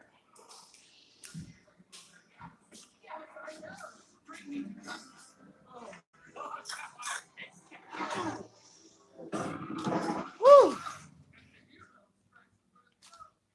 I don't even know how I did that shit, child. I was adventurous. And sometimes I just be feeling restless. Like, wow. Well, it was night. Once the tire went flat, I pulled off into I found an apartment complex and I pulled in the apartment complex and changed the tire in there. So I would have, you know, I wasn't gonna get ran off the freeway trying to change my tire. But it was the night before Obama's inauguration and I was in DC and it was like so many roads have been blocked off and stuff. And I was I was in DC hanging out with one of my good friends I went to college with in his apartment that he shared with his girlfriend who was at work. I was like, "Where's your girlfriend? I was hoping I get to meet her. How come I never get to meet her? This is such a nice place." And then we had a couple drinks and he got to try to come on to me and I couldn't believe it. I was like, in her house? Oh my God. Oh my God, you men are such pigs. And I left. But I shouldn't have left because I had been drinking too much, honestly, to be driving. But I was just so disgusted and I couldn't believe him. And then I got in the car, tried to go home. and was trying to go to Maryland and ended up in Virginia because they had all these different road blocked off and all this other shit. Child, that night was something else. Bastard.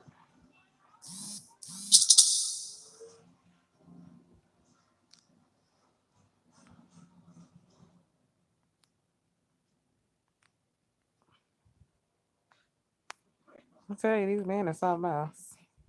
I thought we were friends. So naive. Mm-mm-mm.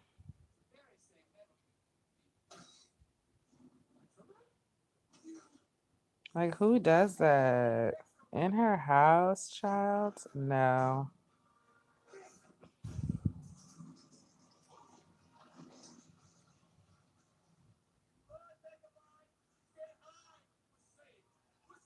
So yeah, at some point I ended up with a flat tire, had to change the tire. Then I called AAA and I was like, my tire, I changed the flat tire blew up. The spare blew up. Can you guys come get me? They were like, you only got 5 miles tow. I was like, but you don't understand. I'm black and it's the inauguration. Nobody's coming to get me. Everybody's at the inauguration. My grandma, my grandpa, my whole family, they're at the inauguration. Ma'am, if you don't send nobody for me, I'll be stuck here in the snow. There's no black people I can call to come get me. She said, I understand. She said, I understand. I'll send your grandma a bill. And they AAA came, got me, sent me home, and sent us a bill for the tow. Shit. Everybody and their mama was at that inauguration. They was pushing old ladies off onto the tracks. It was ridiculous. I couldn't believe that bastard. And to tell you how mad I was, I should have just called him to come get me, but I didn't do it. I was disgusted. What a pig. Yeah. Everybody and their mom was at that inauguration. But the night before, the city was jumping, and it was just like a lot of activity and shit. You know what I'm saying? So we were supposed to be going out. That was the plan. That was my plan. I don't know what homeboy thought the fuck this was. Messy? Child, these little boys is messy as hell. And that girl went to school with us too. I was not, child. Mm-mm-mm. They play too many games.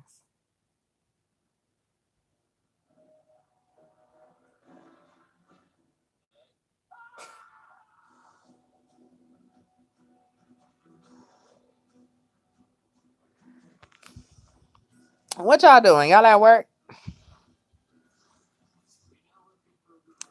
That's because you so shadow banned they can't find you. Even YouTube forgot about you.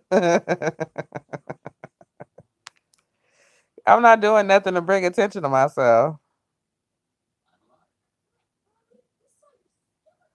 I just throw up a random title. I don't tag videos. I don't have no description up. I ain't got no advertisements running. I'm not doing none of that. Watching my boss pick the rest of her face up off the floor. What happened? She said I'm at work till 5. Working trying to stay awake.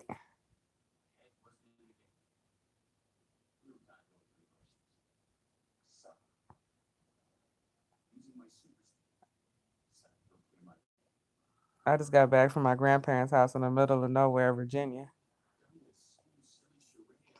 Oh, that means you should have got some good oxygen then.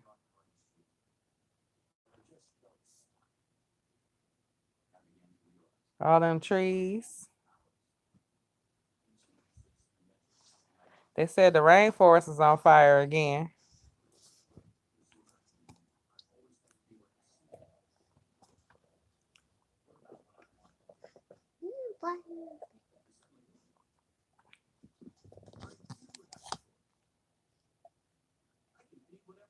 It's hot though. I'm mudding a wall. I watched YouTube and thought I could remodel my home by myself. Now I gotta fix this mistake before my boyfriend comes up.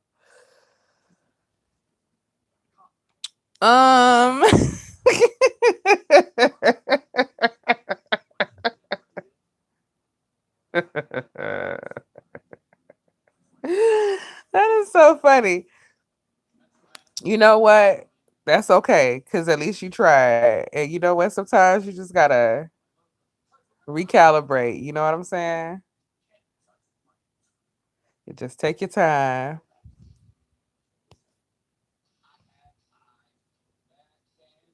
Did you watch a video of a man warning black women about the uterus transplant and organs harvesting? They ain't getting my fucking uterus.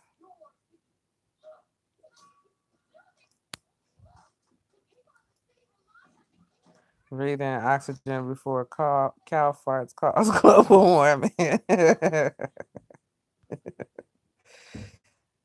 She got screamed at in front of a whole 120 desk office by a white lady that refuses to bow down.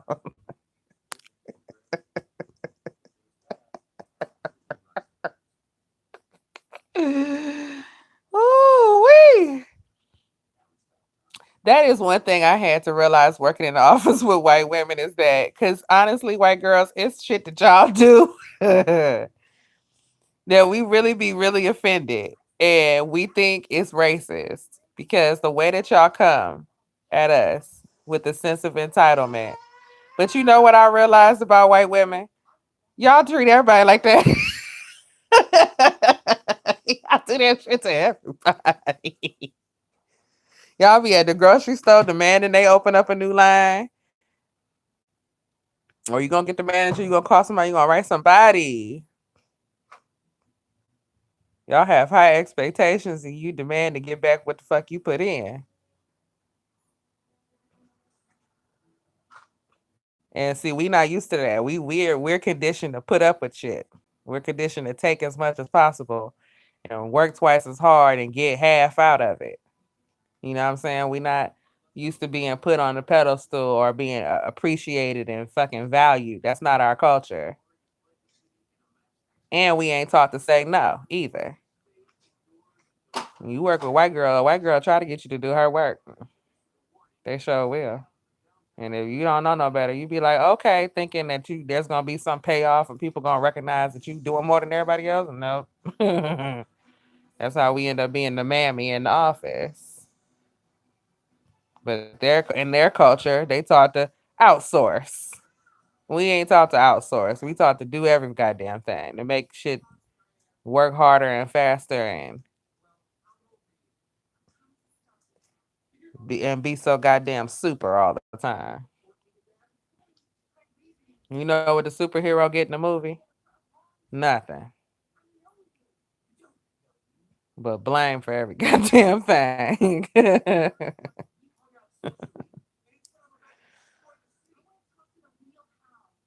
Superheroes don't get no love and respect.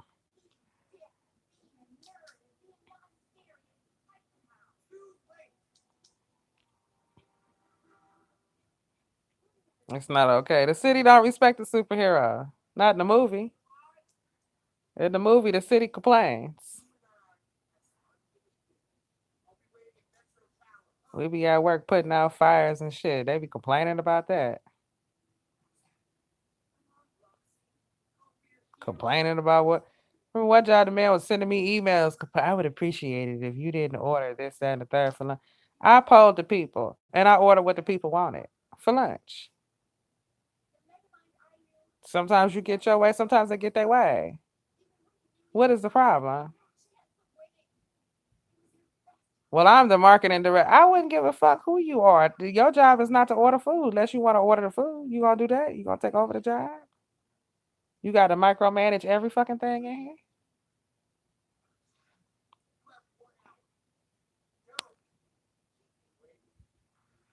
I'm the sidekick. I ain't no superhero. I heard that. Okay, in the sidecar, chilling. Batman, look out! Batman, that way. You over there? Cause we work harder than everybody else, and we thinking it's gonna be something out of it. They'll promote everybody around you to do shit you've been doing already, and then we still don't say nothing. See, Ali said I'm robbing. We still don't say nothing.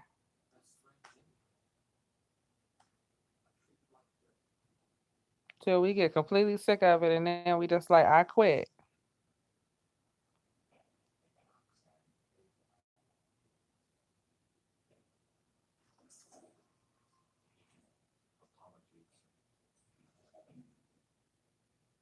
Can you not cut off the coffee pot?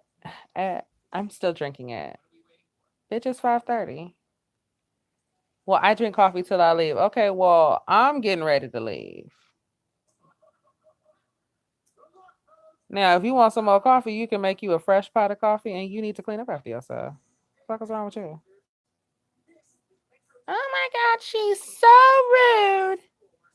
She's so rude. I did like her tone. She spoke to me in an aggressive tone, bitch. Aggressive was you trying to tell me that I need to rearrange my whole entire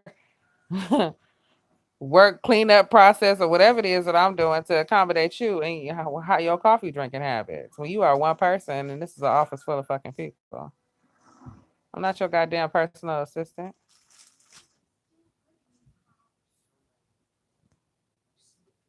They are fucking petty as shit. Nobody talks about it. But they used to being able to control their environment, and we are used to tolerating whatever fucking work conditions. They come in changing shit the first day they get there, they be complaining about some shit.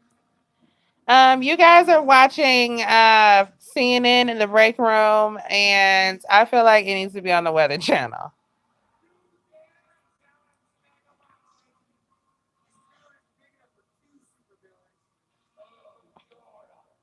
We be like, man, we just got here.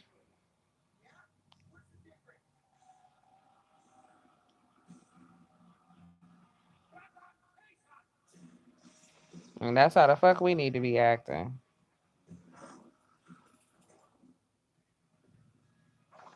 That's exactly how we need to be acting.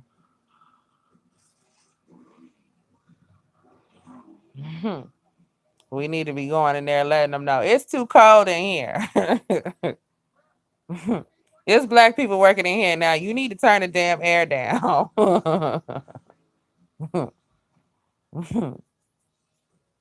We don't like it 69 damn degrees. Jesus. Well, we're trying to make sure it's a bitch. I'm uncomfortable like this. I shouldn't have to put on a damn sweater. Turn the damn air conditioning down. Start acting like New York a little bit. For real. Be cold as hell. Black people do not like it that cold. Do we need to put it in the Constitution? We can't work like this. Jesus.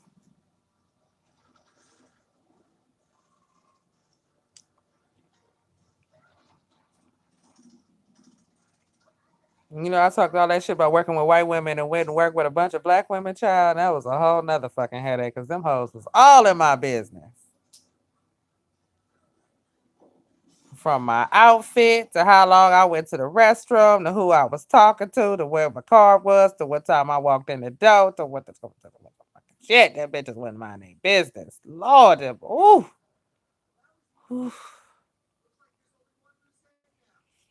Mm, them heifers wouldn't mind their business. They had to have something to say, had an opinion, have an attitude. Black women have an attitude about your business. They have an attitude about your car. They mad. Your man drop you off at work. They mad at you. All day. They mad.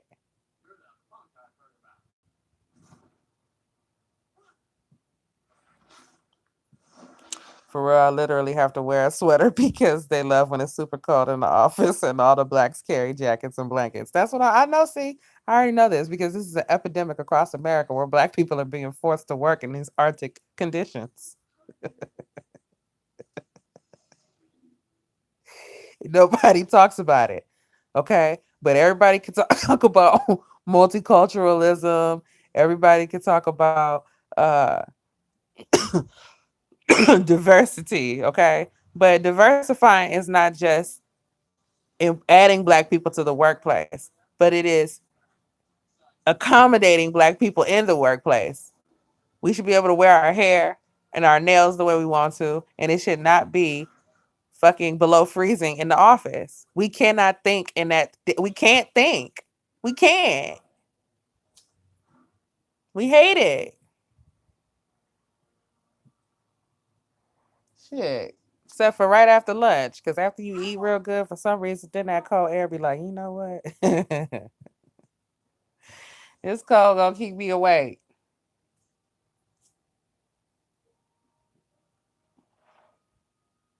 First thing in the morning, you don't even want to be there. You walk in that office, you fucking shivering. Oh,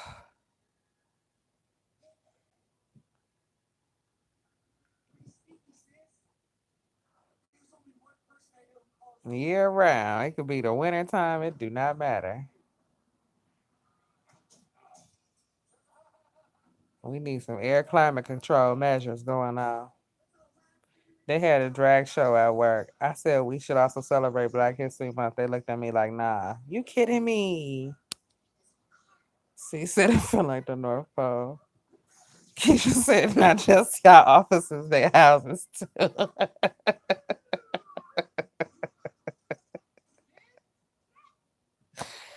Mm. White people, we cold.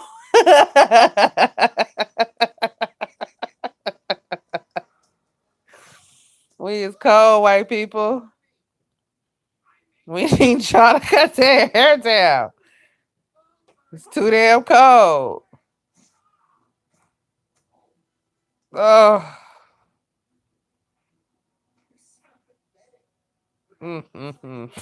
I remember one cold morning. I was working in the bank, walked in that cold ass bank. It just made me like 10% angrier than I already was that I had to be at work because it was cold outside and it was even colder in the bank.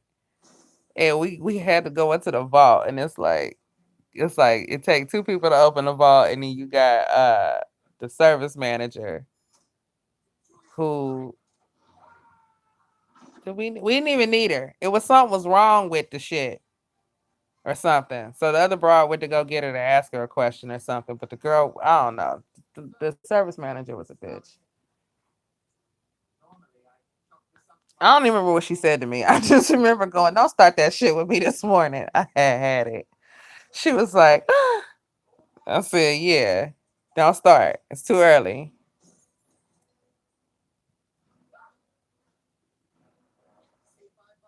And she did just what I wanted her to do. Ran and told the bank manager. She said that you cussed at her this morning. Bring her in here and tell her to sit down so I can repeat exactly what the fuck I said. And let's talk about every other morning before this morning where she started with me, where she makes it so uncomfortable. As soon as I walk in this cold ass bank, I got to deal with her and her attitude.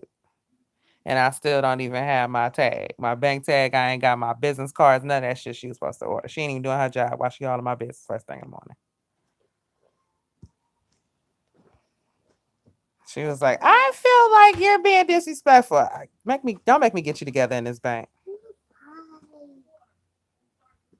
Cause you think I give a fuck about this job. And I don't.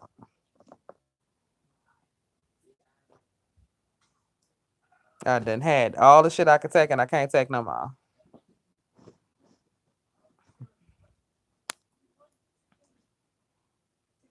And then I tried to get them to transfer me and they wouldn't transfer me at that bank. That's why I quit.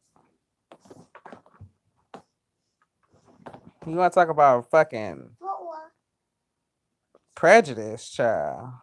They literally put me over there and would not transfer me. Everybody else in my training class have been transferred to 3 or 4 banks within like 6 months.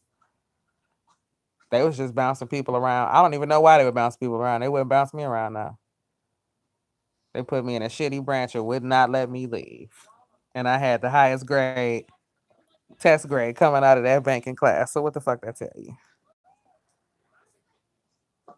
What that tell you?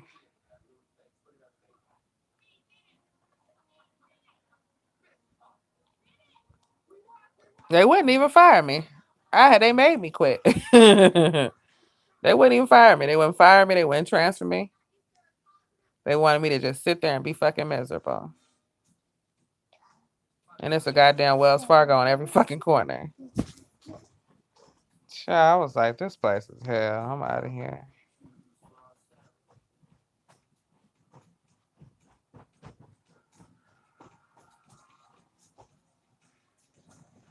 I went to Barnes and Nobles and they had an entire LGBT book section for the kids. For the kids! Did you see the middle school teacher that passed out a gender unicorn in his class because he wanted to be called Mix instead of Mister?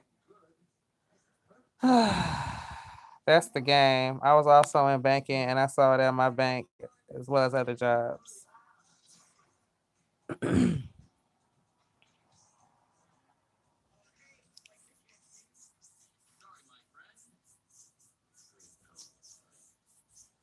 And it was like I was helping that branch, but they was getting on my fucking nerves. So, but if I'd have been in a real branch, I'd have really been dangerous.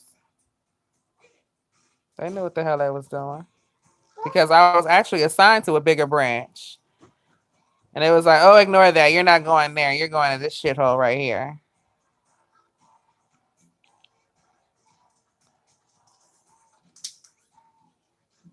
Terrible.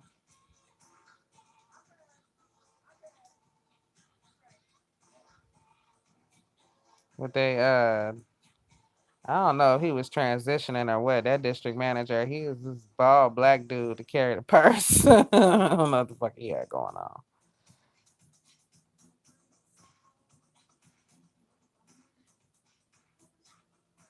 That Michael Jackson is funky, isn't he? That's a funky song.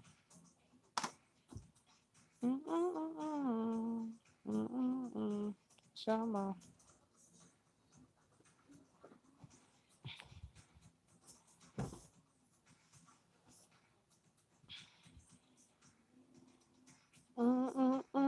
Get it, baby.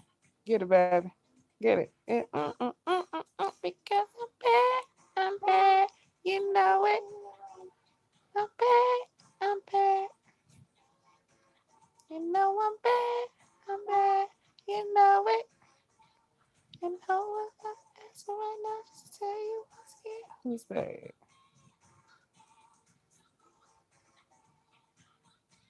I'm bad. You know it. You know. You know. Oh, I'm asking you right now just to tell you what's here. Who's bad?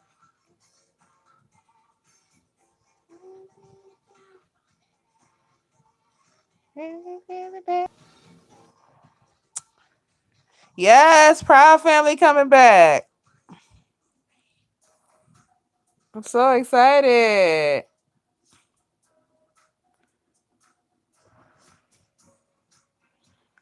Because me and my baby be over here watching the Proud Family all the time. Huh, it's on demand. I know. Oh, we got to get Kyla Pratt out of Compton. I don't know what she got going on, but we need to save Kyla.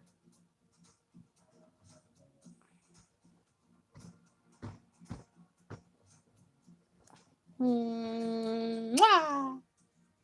Hi, baby. Look at that pretty face. Look at that pretty face. Good morning to you. Good morning to you. Sunshine and faces.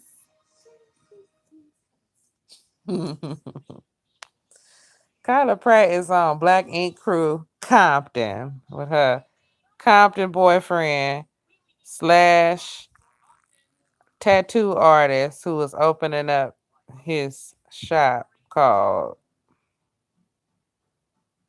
uh I am tattoo, some shit like that. Oh, she need this Disney checked in. Yeah, we got to get her out of Compton. I don't know what the hell going on. I don't know what's going on, Kyla. That's who she had them two kids with. And I was wondering why nobody never told us who the baby daddy was. And I never got no backstory. It was just her little twins. They not twins, but they all look alike. They look just like her. They so cute.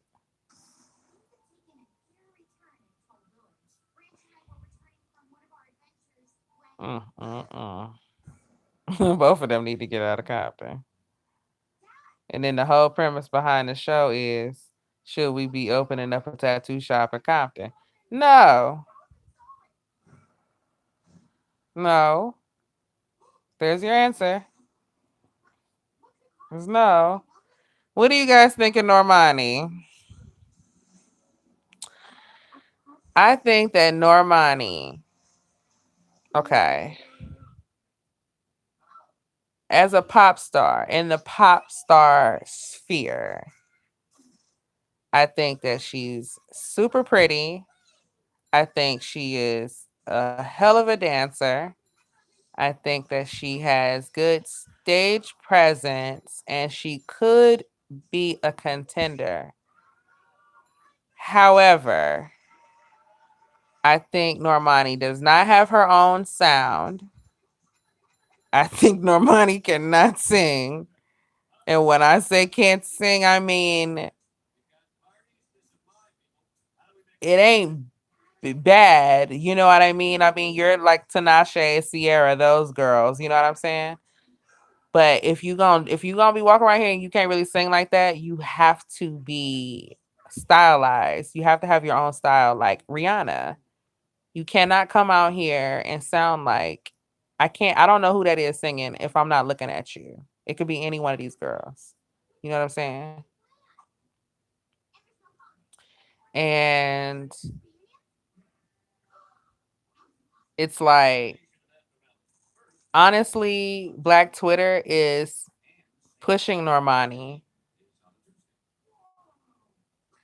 And I think what is a mistake, I see her patterning herself behind Beyonce. I think it's a mistake to do that this early out the gate, to think you can benefit. And this is now I'm talking about her machine. I'm not saying her as a person. I don't know where her head is at, but I'm looking at your videos and the music you're putting out.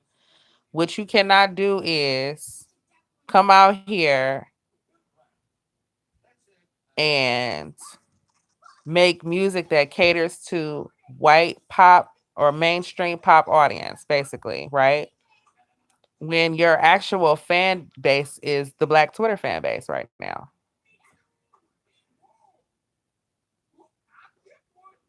You understand what I'm saying?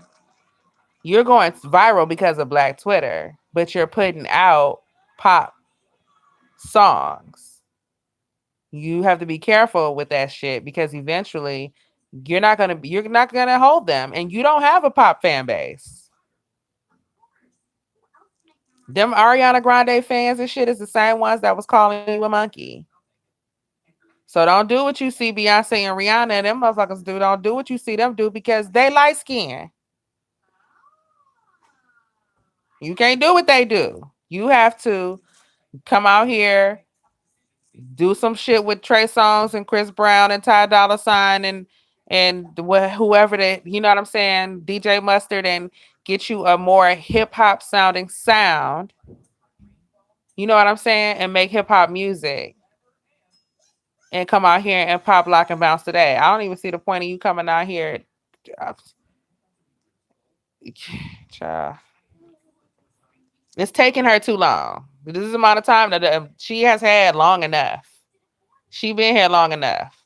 So I'm rooting. I would love to see it happen, but for quite frankly, long as it's taken, long as it's taken, and it's taking so long because the pop side don't want her to win. They're not covering her. The blogs with Holly Scoop and all of them shit. They're not. They're not. No, no. Black media is promoting Normani, and she ain't. But she not giving y'all nothing to work with. She not. It's not the song ain't good. It's the video. What the hell we gonna do with the video, girl? I need a song. I need to be able to sing it. I need to be able to quote it. You know what I'm saying? That Seven Rings that Ariana came out with. That Seven Rings song, you should be sounding like that.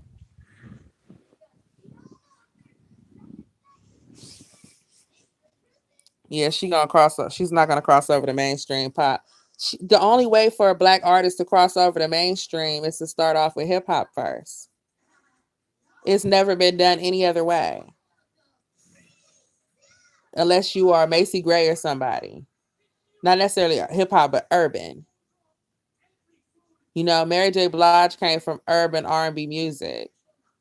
The urban market starts entire TV networks. You know, UPN, CW, you know, VH fucking one was dead. It's a niche. If you can zero in on the niche, you're going to be successful. And black people don't never have enough content. And black people consume the most content.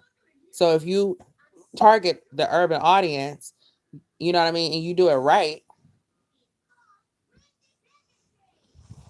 But she's not catering to the urban audience. She's just benefiting from. I don't care about you coming out here twerking.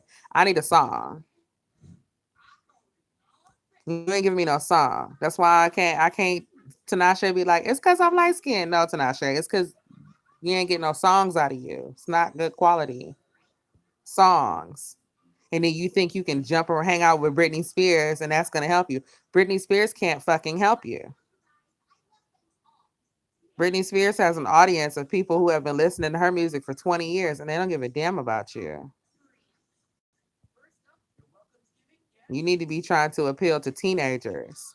And the urban audience controls what teenagers listen to and what they like because the urban market controls the counterculture. And teenagers is trying to be disruptive.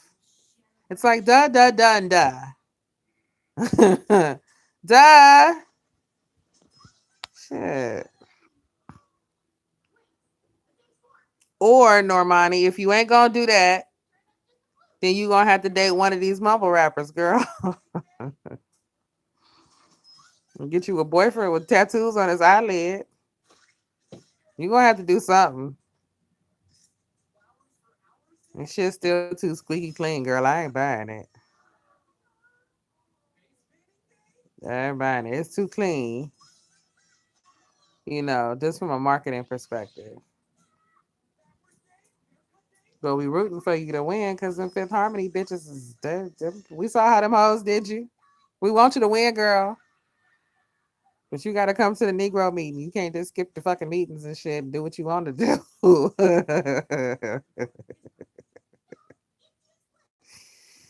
You can't just skip the meeting and do what you want to do. Sweetie isn't making noise until she came out with a song that's my type. That shit is ratchet as fuck. The song ratchet, the video ratchet. She got a ghetto boyfriend, you know. And that girl said she went to USC and got a degree. She out here acting ratchet as she possibly can. Because that's the formula. You know what I'm saying? But at the end of the day, Sweetie don't have no talent. So it's only but so long. You know what I'm saying? Huh, Fetty Wap? And a rent out there made all them babies with Fetty Wap for nothing. Now he done. That shit sucks. The first one sucked. She sucks. She sucks. She's just really pretty. She ain't got no talent, child.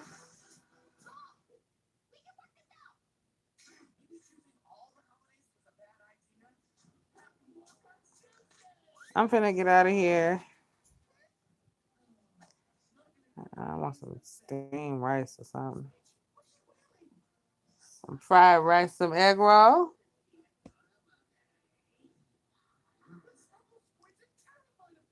And you know what? Masika really out here acting like she the better baby mom. Then who? Alexa Sky? Shit.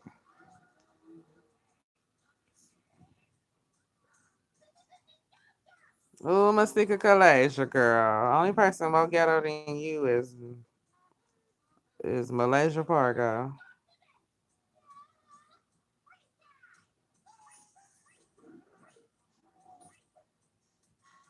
With her fake ass self. I can't wait.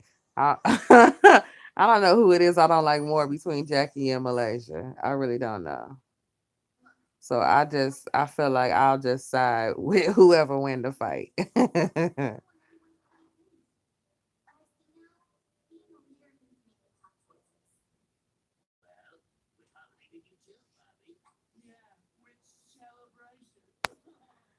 All right, y'all. Peace out. See you later. Bye bye.